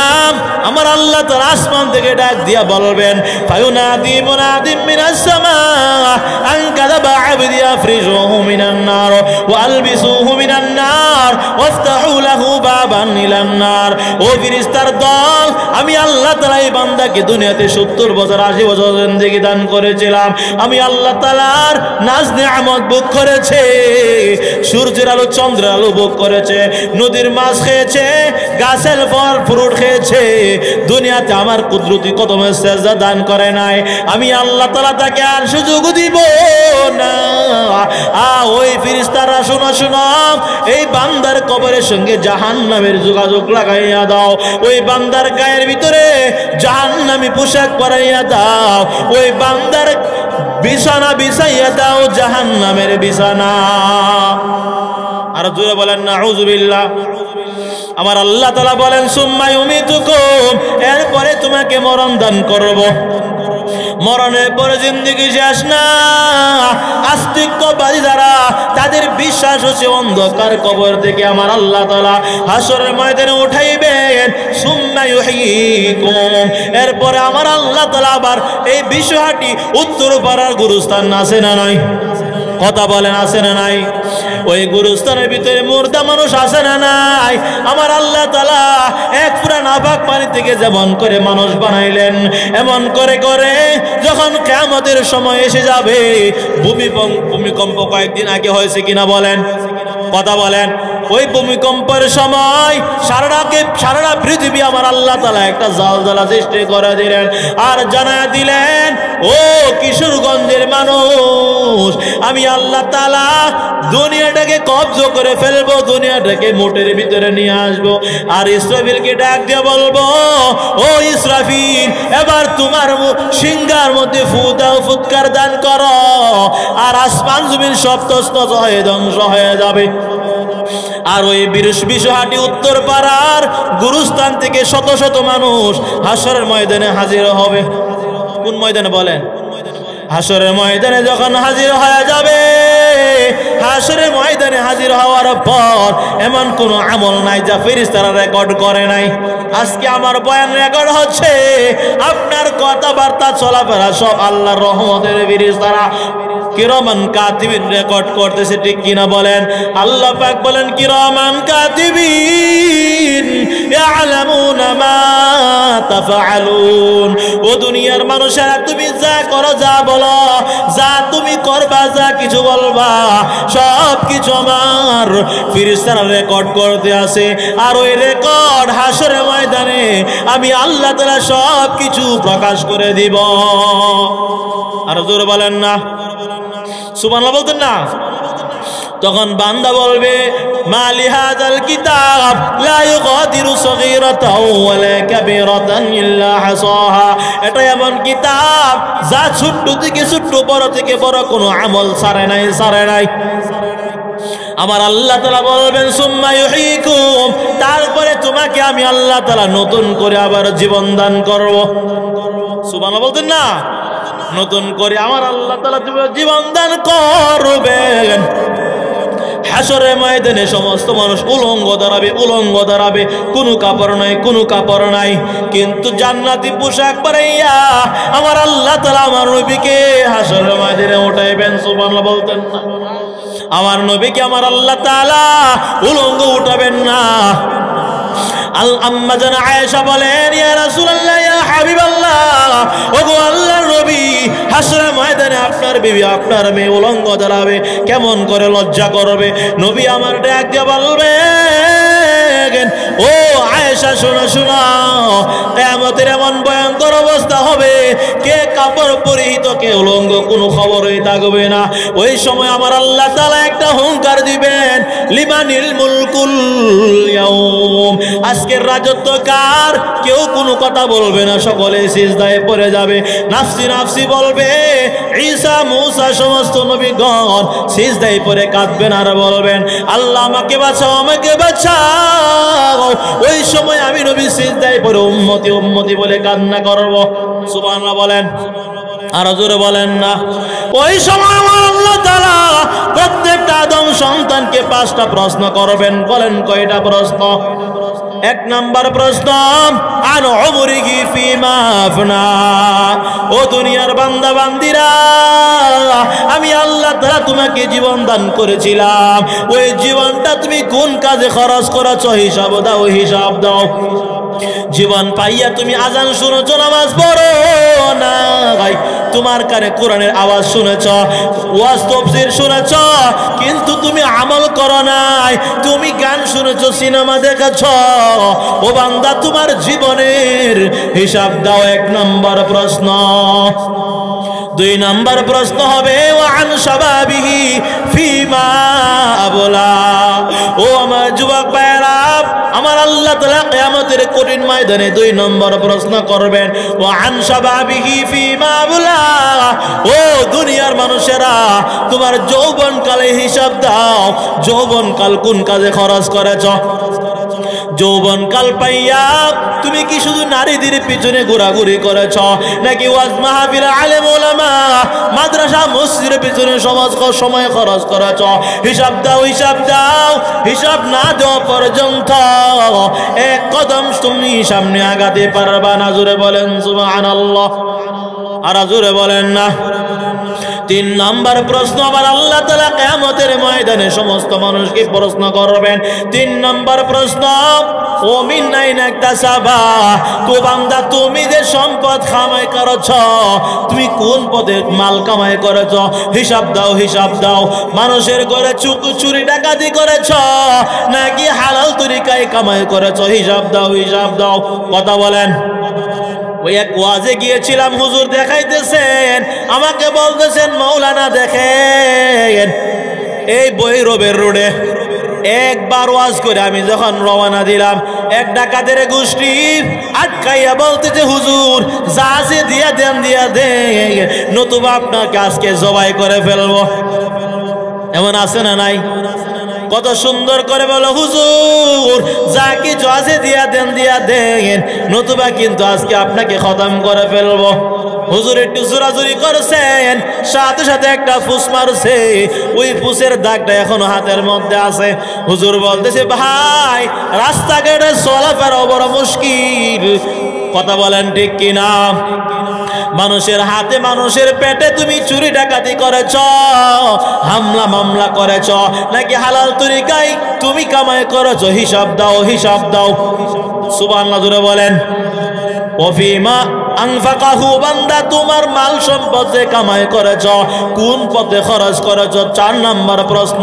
বলেন কয় নাম্বার? 4 নাম্বার প্রশ্ন হবে, বান্দা তুমি কোন পথে সম্পদ খরচ করেছ? হিসাব দাও, হিসাব দাও। টাকা পয়সা হইলে ডিসের লাইন, টিভি, সিনেমা আর নর্তকীদের নাচ দেখতে মনে চায়, আছে না নাই? কথা বলে।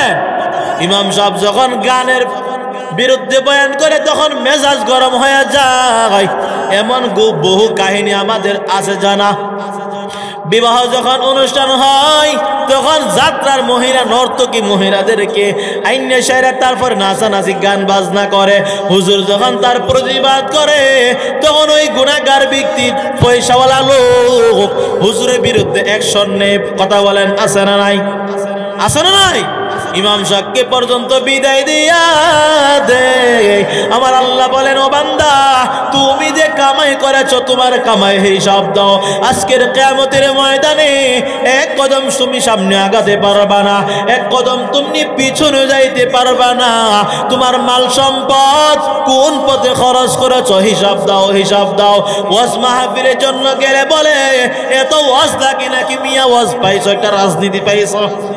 কথা বোঝেন নাই? অনেক লোকের কাছে গানের অনুষ্ঠানের জন্য যখন চাঁদা চাওয়া হয় তখন বলে কত লাগবো, কত লাগবো, আমি দিয়া দিব, দিয়া দিব।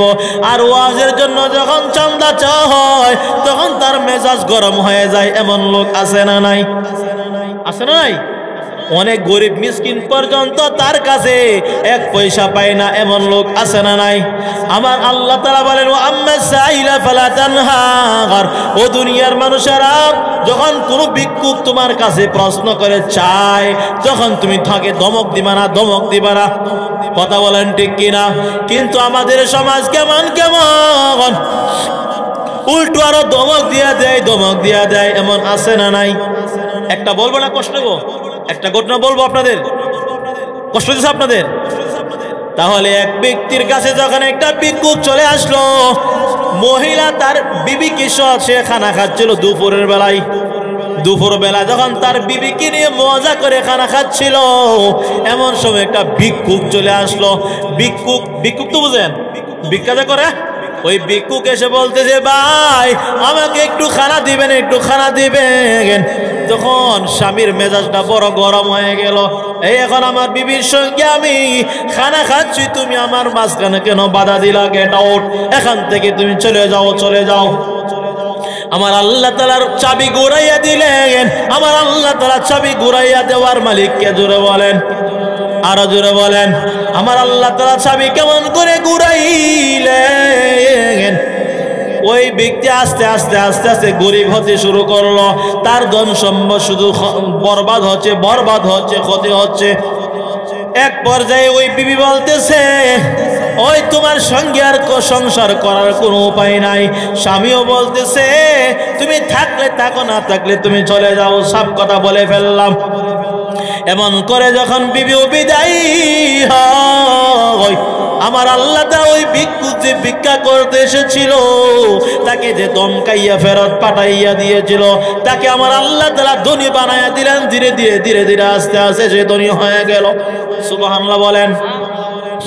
একবার যায় যখন ওই পূর্বের স্বামী যে ওই ভিক্ষুককে ধমক দিয়েছিল সে গরিব হয়ে গেল, আর ওই ভিক্ষুক যে ভিক্ষা করতে সে ধমক খেয়েছিল যে ধনী হয়ে গেল।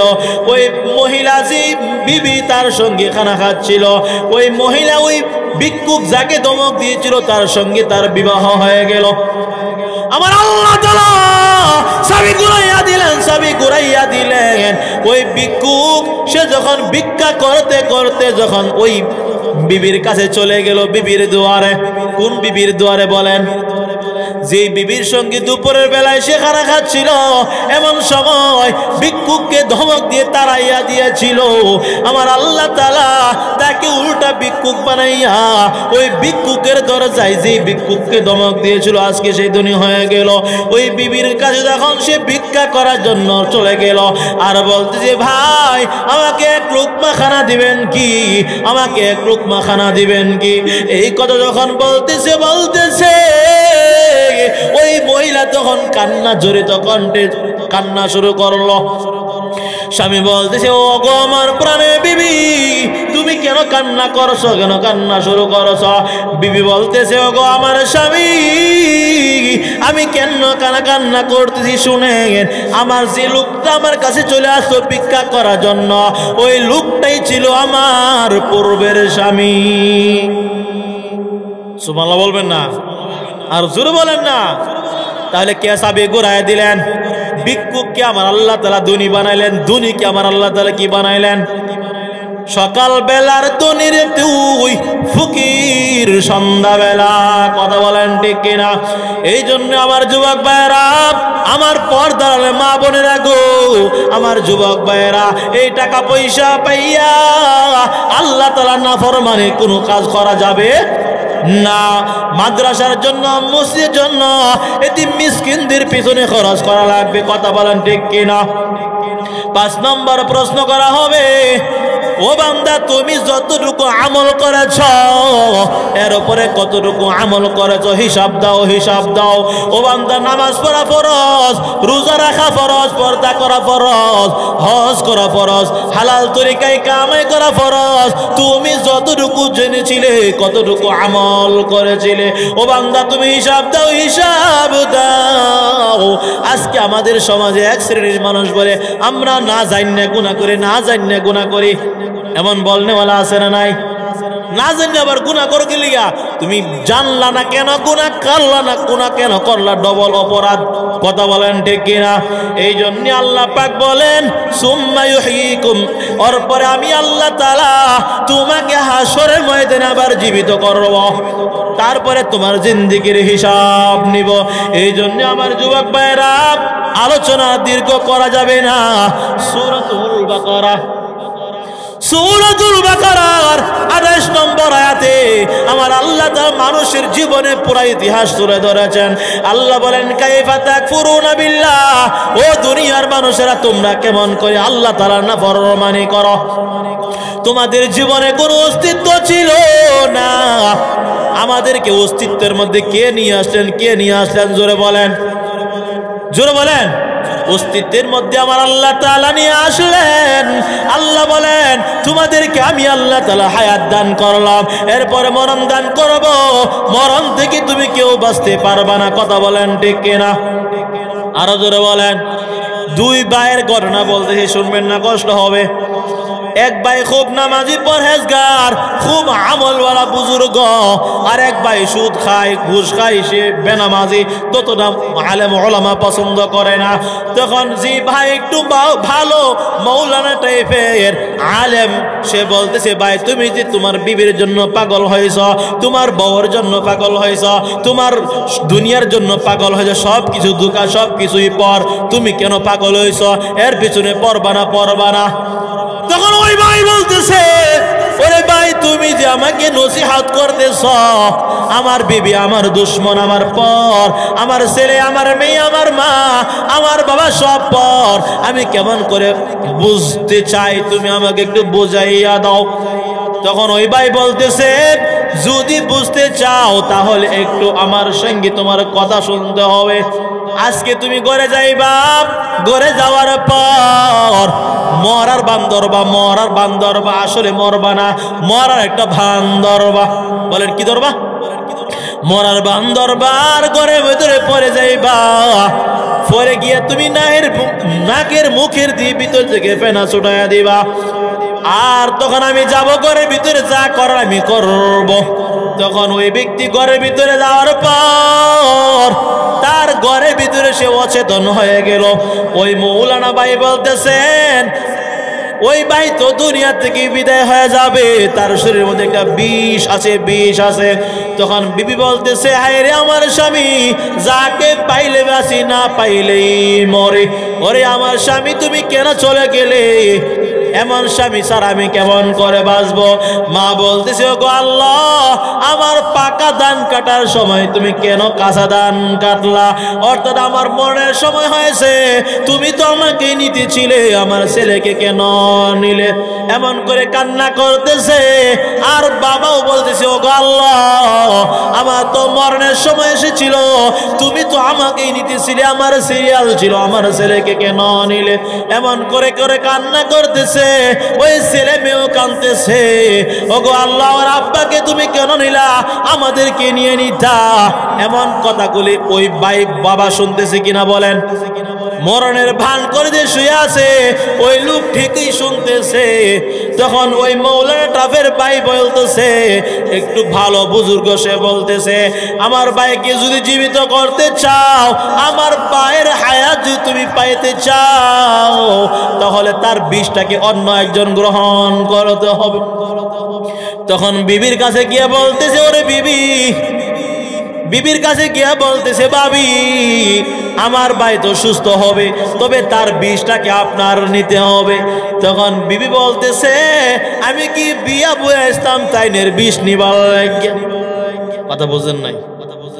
বউ বলতেছে, যে বিবি আগের রাইতো ওয়াদা করেছে তোমার সঙ্গে আমার মরণ হবে, তোমার জন্য আমার জীবন দিব, তারপরও সংসার বিচ্ছিন্ন হবে না, তারপরও তোমাকে মরতে দিব না, এমন ওয়াদা বহু রাত করেছ। ও ভাবি, তোমার স্বামীকে যদি তুমি জীবিত করতে চাও, তাহলে তোমার স্বামীর বিষটাকে তোমার গ্রহণ করতে হবে। বিবি বলতেছে, আমি কি বিয়া বসতাম তার বিষ নিবার জন্য? না না, তাই না, যদি মরে যায় তাহলে কি আমি ধরে রাখতে পারো নাকি? বুঝেন নাই কথা? তখন মায়ের কাছে গিয়ে বলতেছে, ও গো আম্মা জান, আপনার সন্তানকে যদি দুনিয়াতে বাঁচাইতে চান, তাহলে তার বিষটাকে আপনার নেওয়া লাগবে। মা বলতেছে, ওরে সন্তান, আমার আল্লাহ তাআলা যদি তাকে নিয়ে নেয়, আমি তাকে ফেরত রাখতে পারব নাকি? তার সময় এসেছে, আল্লাহ যদি নিয়ে নেয় তাকে আমি জোর করে ধরে রাখতে পারবো না। এবার বাবার কাছে গেছে। বাবা যে বলছিল, কাঁচা ধান কেন কাটলা, পাকা ধান কেন রাখলা? বাবার কাছে গিয়ে বলতেছে, ও গো আব্বাজান, আপনার সন্তানকে যদি আপনি বাঁচাইতে চান, তাহলে তার বিষটাকে আপনার নিতে হবে। বাবা বলতেছে, ওরে বাবা, ওরে আমার ছেলে, আল্লাহ যদি তাকে নিয়ে নেয়, তাহলে আমি তাকে ফেরত রাখতে পারবো না। আল্লাহ পাক যদি তাকে নিয়ে নেয়, তাই মরণের সময় এসেছে, আমি তাকে আটকায় রাখতে পারবো না। সকলেই দুশ্মন হয়ে গেল। বিবিও তার বিষ নিতে রাজি হলো না, সন্তানও তার বিষ নিতে রাজি হলো না, বাবাও তার বিষ নিতে রাজি হলো না। কথা বলেন ঠিক কিনা? এবার ভাই বলতেছে, যদি আমার ভাইয়ের বিষটা কেউ নিতে রাজি হও, তাহলে সে ফেরত আসবে। কেউ রাজি হলো না, কেউ রাজি হলো না। কিন্তু যে ভাই মরণের বান করে শুয়ে আছে, সে শুনতেছে কিনা বলেন? সব কিছু শুয়ে শুয়ে শুনতেছে, আর মনে মনে বলতেছে, আজকে কত রাত গেল, আমার সঙ্গে ওয়াদা করেছে সুস্থ হলে তারপরে একটা আসার দিন। এবার ভাই বলতে বলতেছে আমার ভাই সুস্থ হয়ে যাবে, আমার ভাইয়ের রূহটা ফেরত আসবে। কার শরীরে জানি ওই বিষটা পরে যায়, বলা যায় না, বলা যায় না। সতর্কবাণী শোনাইয়া দেই, সতর্কবাণী শোনাইয়া দেই, যার গায়ের মধ্যে ওই বিষটা পড়বে সেই কিন্তু মরে যাবে। এই কথা যখন ঘোষণা করলো তখন ঘরের ভিতর থেকে সকলে বের হয়ে দৌড়াইতে লাগলো। কথা বোঝেন নাই? সকলে ঘর থেকে বের হয়ে চলে গেল। আর ওই ভাই আবার মরণের বান্দর ছিল, সে সুস্থ হয়ে দাঁড়ায় গেল।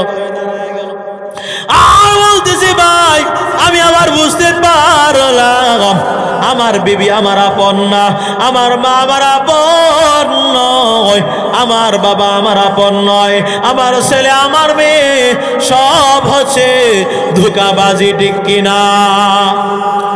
এই জন্য আল্লাহ পাক বলেন বান্দা এই দুনিয়াতে তোমার কেউ আপন নয়, অন্ধকার কবরে যাওয়ার পর একমাত্র আপন হচ্ছে আমি আল্লাহ। কথা বলেন ঠিক কিনা? এই জন্য আমার যুবক ভাইয়েরা এই দুনিয়ার পাগল হয়ে কোনো লাভ নাই, এই দুনিয়ার বাড়ি গাড়ি সৌন্দর্যের পাগল হয়ে কোনো লাভ নাই।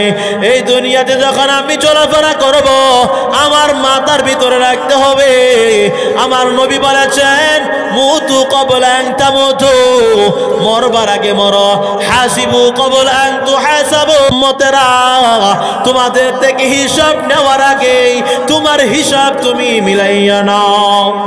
এই জন্য আমার যুবক ভাইয়েরা আল্লাহর নবী বলেন ইগতানিম খামসান ক্বাবলা খামজিন শাবাবাকা ক্বাবলা হারামিক। ওরে উম্মতের দল তোমার বৃদ্ধকাল আসার পূর্বে যৌবনকালকে কাজে লাগাও। ওয়াসহাতাকা ক্বাবলা সুকুমিক, তোমার অসুস্থতা আসার পূর্বেই সুস্থতাকে তুমি গনিমত মনে করো। আল্লাহর নবী রাহমাতুল লিল আলামিন বলেন ওরে উম্মতের দল বৃদ্ধ হয়ে গেলে তুমি নেক আমল করতে পারবা না আগের মতো। আমার আল্লাহ তাআলা ডাক দিয়ে বলবেন ও ফেরেশতার দল আমার বান্দা যৌবনকালে যে পরিমাণ তাসবিহ তাহলিল আদায় করেছিল, ওয়াজ মাহফিলে যাইতো, বৃদ্ধ হয়ে গেছে, আগের মতো রোজাও রাখতে পারে না, আগের মতো নামাজও পড়তে পারে না। ও ফেরেশতার দল যৌবনকালে যে পরিমাণ আমল করেছিল ওই পরিমাণ আমলের সওয়াব আমার বান্দার আমল নামায় তোমরা লিখতে থাকো। আর জোরে বলেন না সুবহানাল্লাহ। এই জন্য আল্লাহর নবী বলেন বৃদ্ধ হওয়ার পূর্বেই তোমার যৌবনকালকে কাজে লাগাও। আর কি বলে তোমার দারিদ্রতা আসার পূর্বেই দোনোটা থেকে কাজে লাগাও। গরিব যখন হয়ে যাইবা তখন তুমি দান সদকাও করতে পারবা না। এখন তোমার সম্পদ আছে, মাল আছে, তোমার ওই মাল দ্বারা তুমি আল্লাহ তাআলার পথে খরচ করো। আর যখন খরচ করবা তখন আল্লাহ তাআলা তোমাকে দুনিয়াতে মাল সম্পদে বেঁধে বরকত দান করবেন, বরকত দান করবেন। আর কিয়ামতের কঠিন ময়দানে ধনীদের পূর্বে গরিবরা 500 বছর পূর্বেই জান্নাতে চলে যাবে। জোরে বলেন সুবহানাল্লাহ। সমস্ত নবীগণের মধ্যে সব পেতে পরে যিনি জান্নাতে প্রবেশ করবেন সুলাইমান নবী। কারণ দুনিয়ার সবচেয়ে বড় ক্ষমতাধর বাদশা ছিলেন এমন কোন প্রাণী নাই যেই প্রাণীর ভাষা তিনি বুঝতেন না। সুলাইমান পয়গম্বর আমার আল্লাহ তাআলা ইচ্ছা করলে তিনি মিনিটের ভিতরে সারা পৃথিবী ভ্রমণ করতে পারেন। এই এমন সুলাইমান পয়গম্বর কিয়ামতের ময়দানে সমস্ত নবীদের পরে তিনি জান্নাতে প্রবেশ করবেন। এই জন্য আমার যুবক ভাইরা এই জীবনকে কাজে লাগাতে হবে। আল্লাহ তাআলার গোলামের ভিতরে কোনো নাফরমানি করা যাবে না। এই বাংলার জমিন হচ্ছে উলামায়ে কেরামদের জমিন। কথা বলেন ঠিক কিনা? এই বাংলার জমিনে লক্ষ লক্ষ আলেম উলামা মাদ্রাসা মসজিদ রয়েছে। কথা বলেন। এই বাংলার জমিন হচ্ছে মুফতি আমিনের জমিন। এই বাংলার জমিন হচ্ছে আল্লামা আনসারী রাহমাতুল্লাহি আলাইহির ভূমি। কথা বলেন ঠিক কিনা? এই ভূমির ভিতরে আলোড়ন সৃষ্টি করতে হবে। এক ধরনের বাউল সম্প্রদায় বের হয়েছে আমার আল্লাহকে নিয়ে গালি দেয়, কটূক্তি করে। কথা বলেন। যারা আল্লাহকে নিয়ে কটূক্তি করে, নবীকে নিয়ে কটূক্তি করে, তাদেরকে পরিষ্কার বলতে চায় তারা ডাইরেক্ট কাফের, তাদের কোনো ঈমান নাই। কথা বলেন ঠিক কিনা? আল্লাহর নবী বলেন, মান সাব্বান নাবিয়্যা ফাকতুলুহু, যে ব্যক্তি আল্লাহ এবং নবীকে নিয়ে গালি দেয়, কটূক্তি করে, ফাকতুলুহু, তাকে কতল করো, কতল করো, জবাই করো, জবাই করো। আজকের এই মাহফিল থেকে ঘোষণা করতে চায়, যারা আল্লাহকে গালি দেবে, নবীকে গালি দেবে, নবীকে নিয়ে কটূক্তি করবে, সেই বেঈমানকে আমরা সোজা পায়ে হাঁটতে দিব না। কথা বলেন ঠিক কিনা? আর জোরে বলেন ঠিক কিনা? একটা যুবক যখন তার কাছে ফোন আসে কোনো মেয়ের পক্ষ থেকে, আর মেয়ে বলে ওই ফুলের গার বাজারে 10 মিনিটের ভিতরে তুমি না আসো, আমি কিন্তু আর একজনের হাত ধরে চলে যাবো গা। কথা বুঝেন নাই? মেয়ে ফোন দিছে আর বলছে ফুলের গার বাজারে কিন্তু আমি দাঁড়ানো আছি, তুমি যদি তাড়াতাড়ি না আসো আমি কিন্তু আর একজনের হাত ধরে চলে যাবো। তখন ওই যুবক মোটর সাইকেলে এমন স্পিডে চালায়, এমন দ্রুত গতিতে চালায়, রাস্তার মধ্যে তার মরণ এসে যায়। এমন মরণ আছে না নাই? এই যে যুবকটা মরলো, কার জন্য মরলো? কথা বলে না কেন? শহীদ হইছে একটা নারীর জন্য। যুবক জীবন দিয়া দেয়, ওই নারীর গায়ের গন্ধ তো দুর্গন্ধ না, মেশকো আম্বরের গ্রাম। কথা বুঝেন নাই? নাকের ভিতরে ময়লা আছে না নাই? কানের ভিতরে ময়লা আছে না নাই? পেটের ভিতরে পচা রক্তের টাঙ্কি আছে না নাই? এমন একটা নাপাক মহিলার জন্য যুবক জীবন দিয়া দেয়। আর আমার নবীর শরীর মুবারক থেকে মেশকো আম্বরের গ্রাম।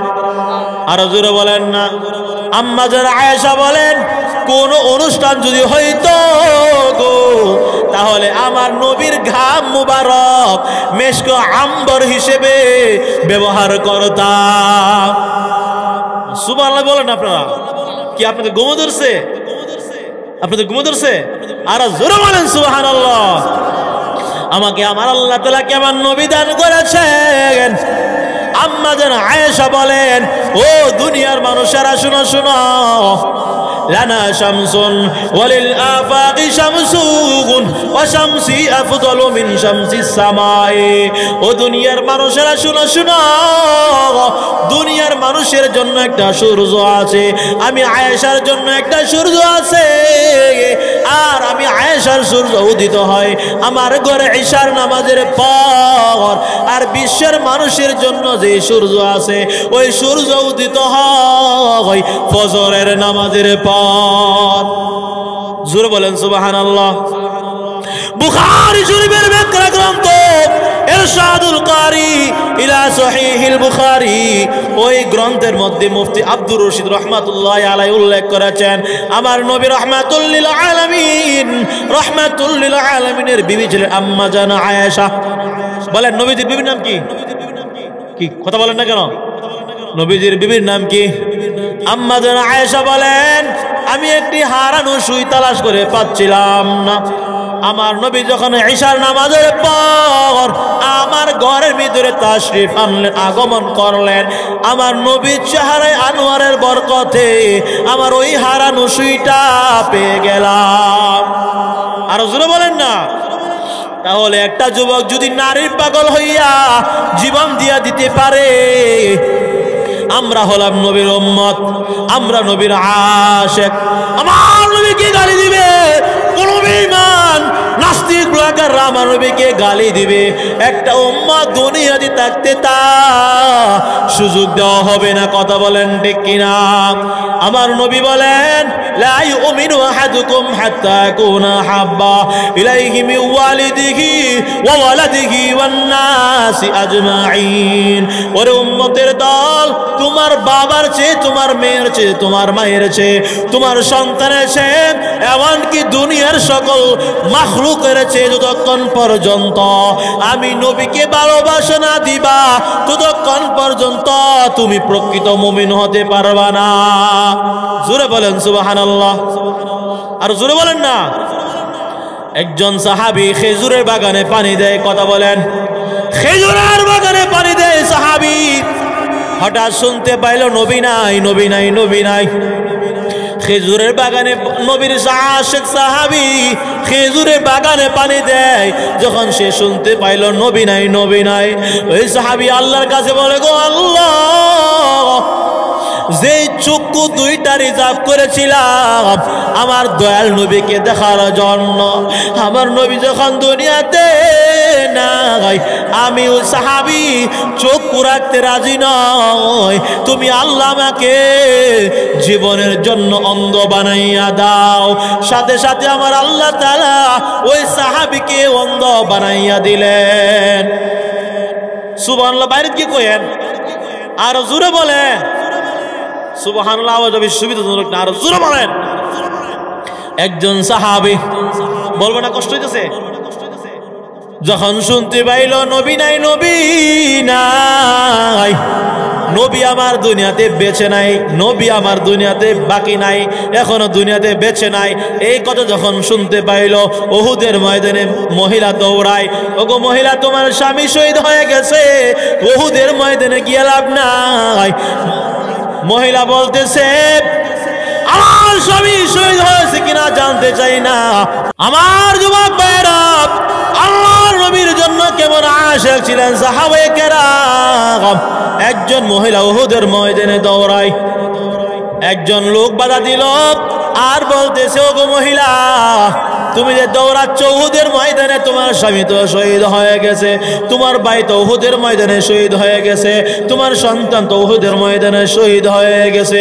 মহিলা বলতেছে, আমার স্বামী শহীদ হয়েছে কিনা আমি জানতে চাই না, আমার ছেলে শহীদ হয়েছে কিনা জানতে চাই না, আগে সংবাদ দাও, সংবাদ দাও, আমার দয়াল নবী উহুদের ময়দানে এখনো জিন্দা আসেনি। আর জোরে বলেন না সুবহানাল্লাহ। আল্লাহর নবীর একজন সাহাবী হযরত আবু তালহা, নাম কি? কথা বলেন। আবু তালহা রাদিয়াল্লাহু তাআলা আনহু উহুদের ময়দানে আল্লাহর নবীর জন্য ডাল হয়ে দাঁড়াইলেন। ডাল হয়ে দাঁড়াইলেন কেন? ওই সাহাবী বলতেছেন, ইয়া রাসূলুল্লাহ, ইয়া হাবিবাল্লাহ, ওগো আল্লাহর নবী, আপনার সাহাবী আবু তালহা দুনিয়াতে থাকতে আপনার গায়ে একটা তীর বিদ্ধ হতে দিব না। সুবহানাল্লাহ, জোরে বলেন। নবীজিকে মুআনাকা করে ফেললেন। মুআনাকা বুঝেননি? বুকের সঙ্গে বুক মিলাইছেন, পিঠের সাথে পিঠ না, পিঠের সাথে পিঠ লাগালে তো বেয়াদবি হয়ে যায়। নবীর সঙ্গে আঞ্জা করে ধরছেন, আঞ্জা করে ধরে ফেললেন, আর নবীকে ডাক দিয়ে বললেন, ওগো আল্লাহর নবী, আপনার সাহাবী আবু তালহা দুনিয়াতে থাকতে আপনার বুকের ভিতরে একটা তীর বিদ্ধ হতে দিব না। আল্লাহ নবী বললেন, আউজাবাত তালহা, আউজাবাত তালহা, আল্লাহ রাব্বুল আলামিন আমার তালহার জন্য আমার আল্লাহ তাআলা জান্নাতকে ওয়াজিব করে দিয়েছেন। জোরে বলেন সুবহানাল্লাহ। আর জোরে বলেন না, জান্নাত কি এমনই? আল্লাহ পাক রাব্বুল আলামিন 10 জন সাহাবীকে আল্লাহ তাআলা জান্নাতের সার্টিফিকেট দিয়েছেন দুনিয়াতেই। সুবহানাল্লাহ, জোরে বলেন। কেমন করে 10 জন সাহাবী? আমার আল্লাহ তাআলা রব্বুল আলামিনের নবী একদিন মসজিদ জুমার বয়ান করতেছিলেন। আপনাদের মসজিদ জুমার বয়ান হয় কি হয় না? কথা বলেন। আজকের জুমার আমার নামাজ পড়ায় আসছে, আপনাদের মসজিদ ইমাম সাহেব খতিব সাহেব জুমার নামাজ পড়াইছেন। আমার নবী একদিন জুমার নামাজের ইমামতি করতেছিলেন, খুতবা দিচ্ছিলেন। এমন সময় শাম থেকে একটা ব্যবসায়ী কাফেলা মসজিদের সামনে দিয়ে পণ্য বিক্রি করছিল, পণ্য বিক্রি করতেছিল। এমন সময় কিছু সাহাবী চলে গেলেন পণ্য ক্রয় করার জন্য, জিনিস কেনার জন্য, কিন্তু 10 জন সাহাবী মসজিদে অবশিষ্ট ছিলেন, বাকি ছিলেন নবীর বয়ান শোনার জন্য। আমার আল্লাহ তাআলা আশারে মুবাশশারা 10 জন সাহাবী, এদেরকে আমার আল্লাহ তাআলা দুনিয়াতে জান্নাতের সার্টিফিকেট দান করেছেন। সুবহানাল্লাহ বলবেন না? আর জোরে বলেন না। আবু বকর রাদিয়াল্লাহু আনহুর কান্নার ইতিহাস, ওমরের কান্নার ইতিহাস, ওসমানের কান্নার ইতিহাস, উসমান রাদিয়াল্লাহু আনহু কবরের পাশে যখন দাঁড়াইতেন তখন কান্না করেন। উসমানকে প্রশ্ন করা হয়, ওগো উসমান, আপনি কেন কান্না করেন, কেন কান্না করেন? উসমান ডাক দিয়ে বলে, ও দুনিয়াবাসী শোনো, পরকালে জগতের মধ্যে সবচেয়ে প্রথম ঘাটটি হচ্ছে কবর। এই কবর থেকে যে বান্দা মুক্তি পাইবে বাকি ঘাটি সমূহ থেকে সে মুক্তি পাওয়া যাইবে। এই জন্য আমি উসমান নবীর বয়ানে অত কাঁদি না, যত কাঁদি কবরের পাশে দাঁড়াইয়া। জোরে বলেন সুবহানাল্লাহ। আর আজকে আমরা কবরের পাশে দাঁড়াইয়া বিড়ি টানি, সিগারেট টানি, আরেকজনের বদনাম করি। ও হাজি সাহেব হজ করলে কি তৈব, নামাজ পড়ে না, ক্ষেতের মধ্যে ঘুষ লিংটি দিয়ে কি করে কাজ করে। আরেক হাজি সাহেব হজ করেছে, ঘুষ লিংটি তো বুঝেন, একবারে এই যে সরঙ্গটা কোনো মতো ডাকিয়া আর বাকি সব কিছু দেখাইয়া সে কাজ করে। তার এই সমালোচনা, তার মাথা গরম। আর নিজের নামাজ নাই, আমার নামাজের কোনো খবর নাই, আমার রোজার খবর নাই, আমার পর্দার খবর নাই, আমি হালাল চরিকায় চললাম কি চললাম না, আমার বিবি পর্দা মতো চললো কি চললো না, এই হিসেবে আমি নিলাম না। আর আরেকজন হাজ্জাব কি লিংটি দিয়ে কাজ করে কি করে না, এইটার ব্যাপারে তো আল্লাহ তাআলা আমাকে জিজ্ঞাসা করবেন না। কথা বলেন ঠিক কিনা? আরো জোরে বলেন ঠিক কিনা? এই জন্য আল্লাহ নবী রাহমাতুল লিল আলামিন বলেন, ও উম্মতের দল, গীবত করবা না, গীবত করবা না। আয়ুহিব্বু আহাদুকুম মান ইয়াকুলা লাহমা আখিহি মাইতান ফাকারিহতুমু ওয়াত্তাকুল্লাহ। ওরে উম্মতের দল, তোমার মৃত ভাইয়ের গোশত যেমন তুমি খাইতে অপছন্দ করো, ঠিক তদ্রূপভাবে আরেকজন ভাইয়ের ইজ্জত নিয়ে তুমি চিনিমিনি খেলবা না। কথা বলেন ঠিক কিনা? আমার নবী যখন কালিমার দাওয়াত প্রচার শুরু করলেন, মক্কার কিছু কাফেররা নবীর বদনাম শুরু করছে। আচ্ছা বলেন, আমার নবীর ইজ্জতের হেফাজতকে আরো জোরে বলতে হবে। মক্কার কাফেররা নবীজিকে পাগল বলে, নবীজিকে শায়ের বলে, নবীজিকে কবি বলে, নবীর বদনাম রটায়। একজন ছিল নবীর চাচা আবু লাহাব। নবীর চাচার নাম কি? নবীর আপন চাচা ওই নবীকে পাগল বলে। নবী যখন বললেন লা ইলাহা ইল্লাল্লাহ, আমি আবার সাক্ষ্য দিয়েছি আমি ছাড়া কোনো রাসূল নাই, আল্লাহ ছাড়া কোনো মাবুদ নাই, এই কথা যখন ঘোষণা করে দিল আমার নবী, তখন নবীর চাচা আবু লাহাব বলতেছে, তাব্বান লাকা ইয়া মুহাম্মদ আলিহাযা জামাআতানা, ও মুহাম্মদ তুমি ধ্বংস হও, এই জন্য কি আমাদেরকে একত্র করেছ, মিটিং ডাকছ, লোক জমাইছ, এই সমস্ত কালিমার দাওয়াতের জন্য। মুহাম্মদ ধ্বংস হোক, মুহাম্মদ ধ্বংস হোক। নাউজুবিল্লাহ বলতেন না? আর জোরে বলেন না? নবীজিকে পাগল বলে গালি দিল, নবীজিকে ধ্বংসের দোয়া করলো। আমার আল্লাহ তাআলা ডাক দিয়ে বললেন, তাব্বাত ইয়াদা আবি লাহাব, আবু লাহাবের উভয় হাত ধ্বংস হয়ে গেল। আমার নবী ধ্বংস হয় নাই, হবেও না। কথা বলেন ঠিক কিনা? তাব্বাত ইয়াদা আবি লাহাব, আবু লাহাবের উভয় হাত ধ্বংস হোক। এক অর্থ হইল দুনিয়াও ধ্বংস, পরকালও ধ্বংস।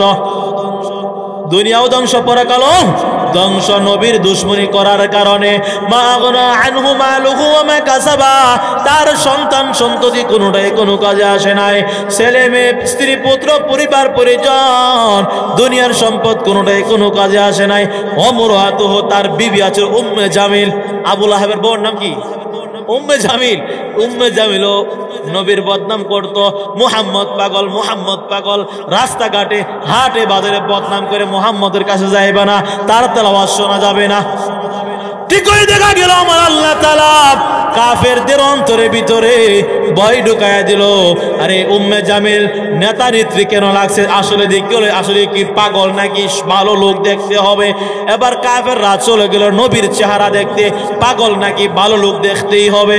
এবার চলে গেল উম্মে জামিলের কথার প্রেক্ষিতে নবী আমার কাবার ভিতরে কোরআন তেলাওয়াত করতেন, সুবহানাল্লাহ বলতেন না? আর জোরে বলেন না?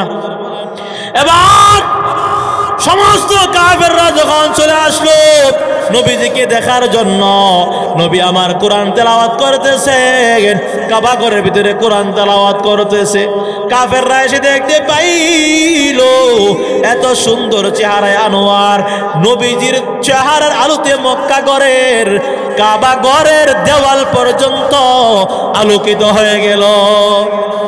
আর জোরে বলেন না, সঙ্গে সঙ্গে কিছু কাফের মুসলমান হয়ে গেল। সুবহানাল্লাহ, জোরে বলেন। এবার নবীজিকে পাথর মারার জন্য উম্মে জামিল পাথর নিয়ে রওনা। মহিলা যদি পাথর নিয়ে আক্রমণ করে তাহলে ভয় আছে না নাই? উম্মে জামিল পাথর নিয়ে নবীজিকে পাথর দিয়ে আক্রমণ করবে, মুহাম্মদকে মেরেই ফেলবো, জীবনের জন্য খতম করে দিব। আল্লাহ তাআলা ডাক দিয়ে বললেন, নবী আমার, আমি আল্লাহ তাআলা আপনাকে হেফাজত করব। আবু বকর ছিলেন নবীর পাশে। আবু বকর বলতেছেন, ইয়া রাসূলুল্লাহ, ইয়া হাবিবাল্লাহ, ওগো আল্লাহর নবী, ওই যে মহিলা আপনার চাচি উম্মে জামিল আপনাকে পাথর নিয়ে আসছে, আক্রমণ করবে। এবার উম্মে জামিল চলে আসলো। উম্মে জামিল চলে এসে বলতেছে, ওরে আবু বকর, মুহাম্মদ কোথায়, মুহাম্মদ কোথায়? সুবহানাল্লাহ, জোরে বলেন আগে, আর জোরে বলেন, জোরে বলেন সুবহানাল্লাহ। মুহাম্মদ কোথায়, মুহাম্মদ কোথায়? অথচ নবী কি করে? বাকি গেছে না কাবা করে কোরআন তেলাওয়াত করে? নবী কাবা করে কোরআন তেলাওয়াত করে, আর উম্মে জামিল বলে মুহাম্মদ কই, মুহাম্মদ কই? আবু বকর বলতেছেন, আমি দেখি না, আমি দেখতেছি মুহাম্মদ সাল্লাল্লাহু আলাইহি ওয়াসাল্লাম কোরআন তেলাওয়াত করে, আমার নবী, আর উম্মে জামিল দেখে না, তাহলে মনে হয় আসলে দেখে না, সুতরাং ধরা দিয়ে লাভ নাই। এই বলে উম্মে জামিল বলতেছে, আজকে পাইলাম না, আরেকদিন পাইলে ছেড়ে দিব না, আজকে ছেড়ে দিলাম, আরেকদিন পাইলে কিন্তু তাকে ছেড়ে দেব না। এবার উম্মে জামিল চলে গেল, পাথর দিয়ে আক্রমণ করতে পারে নাই। তাহলে নবী আমার ডাক দিয়ে বললেন, ওরে আবু বকর, তুমি কি কোরআনের আয়াত পড়ো নাই?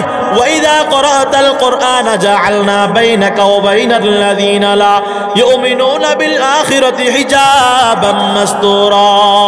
সুবহানাল্লাহ, জোরে বলেন। নবী আমার ডাক দিয়ে বললেন, ওরে আবু বকর, তুমি কি কোরআনের আয়াত পড়ো নাই? আল্লাহ তাআলা বলেছেন, মুমিন বান্দা যখন কোরআন তেলাওয়াত করে আর কাফের বেঈমান বেদিন কোরআন তেলাওয়াত করার মাঝখানে বাধা সৃষ্টি করতে চায়, আমার আল্লাহ তাআলা হিজাবাম মাসতুরা, গোপন পর্দা ফেলে দেন। আবু বকর ডাক দিয়ে বললেন, নবী আমার, গোপন পর্দাটা কি, গোপন পর্দাটা কি? নবী আমার ডাক দিয়ে বললেন, ওরে আবু বকর, আমি যখন কোরআন তেলাওয়াত করি আমার চতুর্পার্শ্বে অসংখ্য রহমতের ফেরেশতারা আমাকে ঘেরাও করে ফেলে, যার কারণে ওই দুনিয়ার বেঈমান বেদিন আমাকে দেখতে পাই না। আর জোরে বলেন না, আমাকে চতুর্পার্শ্বে অসংখ্য রহমতের ফেরেশতারা ঘেরাও করে ফেলে, যার কারণে আমাকে আর দেখতে পাই না, দেখতে পেল না। এবার চলে গেল। এবার কাফেররা, সমস্ত কাফেররা নবীজিকে তিনটা প্রস্তাব দিছে, ও মুহাম্মদ, তোমার কালিমার দাওয়াত বন্ধ করে দাও, তোমাকে আরবের সবচেয়ে বড় সুন্দরী মহিলা দান করব, আরবের সবচেয়ে বড় ক্ষমতার চেয়ার দিব, আরবের সবচেয়ে বড় ক্ষমতার সিংহাসন তোমাকে দান করব। এক নাম্বার প্রস্তাব, ও মুহাম্মদ, তোমার কালিমার দাওয়াত বন্ধ করে দাও, 360 মূর্তির বিরুদ্ধে কথা বলবা না, আমাদের বাপ দাদাদের ধর্মের বিরুদ্ধে কোনো কথা বলবা না। এর বিনিময়ে তোমাকে তিনটা প্রস্তাব দিলাম, আরবের সবচেয়ে সুন্দরী নারী তোমাকে দান করব, আরবের সবচেয়ে ক্ষমতার ধনভাণ্ডার তোমাকে দান করব, আরবের সবচেয়ে ক্ষমতার চেয়ার তোমাকে দান করব। নবীর চাচার কাছে আসছে আবু তালেব। আবু তালেব, নবীর চাচার নাম কি বলেন? আবু তালেবের কাছে আসছে। আবু তালেবের কাছে বলতেছে, ও আবু তালেব, তোমার বাতিদাকে সামলাও, আমাদের বাপ ধর্মের মধ্যে সুন কালি মারতাছে, আর সহ্য করতে পারি না, আর সহ্য করতে পারি না, তোমার বাতিদাকে সামলাও, নতুবা ফায়সালা একটা কইরালাম। এবার আবু তালেব বলতেছে, ও বাতিদা মুহাম্মদ, মক্কার সমস্ত মুশরিকরা প্রস্তাব পেশ করেছে, তোমার কালিমার দাওয়াত বন্ধ করে দাও। নবী আমার ডাক দিয়ে বললেন, ও আমার প্রিয় চাচা আবু তালেব, আরবের সবচেয়ে সুন্দরী মহিলা কেন? আরবের সবচেয়ে বড় ক্ষমতার চেয়ার কেন? আরবের সবচেয়ে বড় ক্ষমতার ধনভাণ্ডার কেন? আমি মুহাম্মদের এক হাতে যদি আকাশের একটা চন্দ্র এনে দেন, আর এক হাতে যদি আকাশের সূর্য এনে দেন, তারপরেও আমি মুহাম্মদ হকের কথাই বলতে থাকবো, কালিমার দাওয়াত দিতেই থাকবো। আপনাদের কথায় আমি আপোষ করতে রাজি নয়। ইমামুল আউয়ালিন আল আখিরিন বহরে সদকা রহমাতাল লিল আলামিন।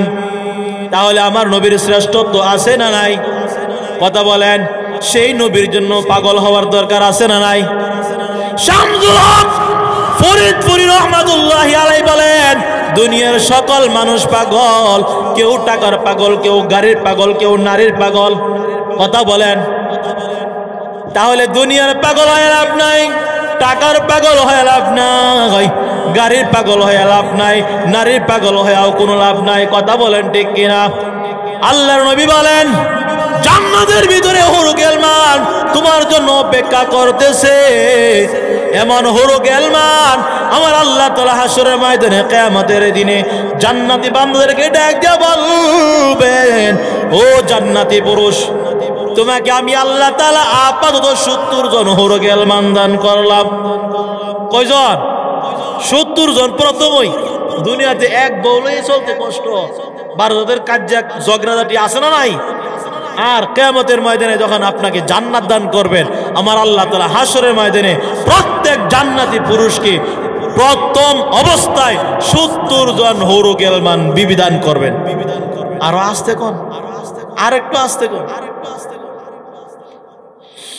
কয়জন বিবি? আর দুনিয়ার বিবি হবে আপনার 70 জনের সরদারনি।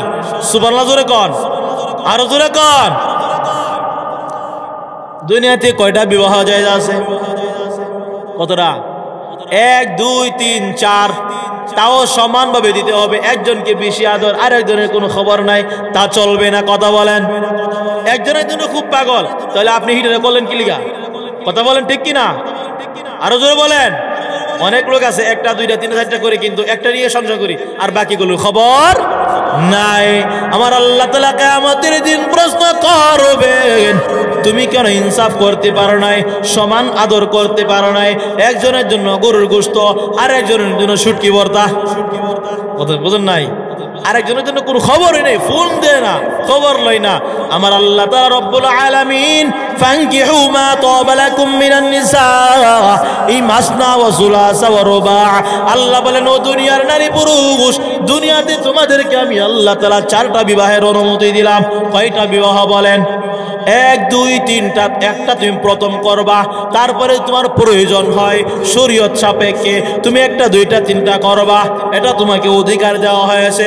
কিন্তু এর অর্থ এই নয় তুমি বেইনসাফি করবা। আর শুনে রাখো বান্দা, কিয়ামতের ময়দানে যখন তোমাকে জান্নাতে প্রবেশ করানো হবে, আমার আল্লাহ তাআলা একজন পুরুষকে 70 জন বিবি দান করবেন।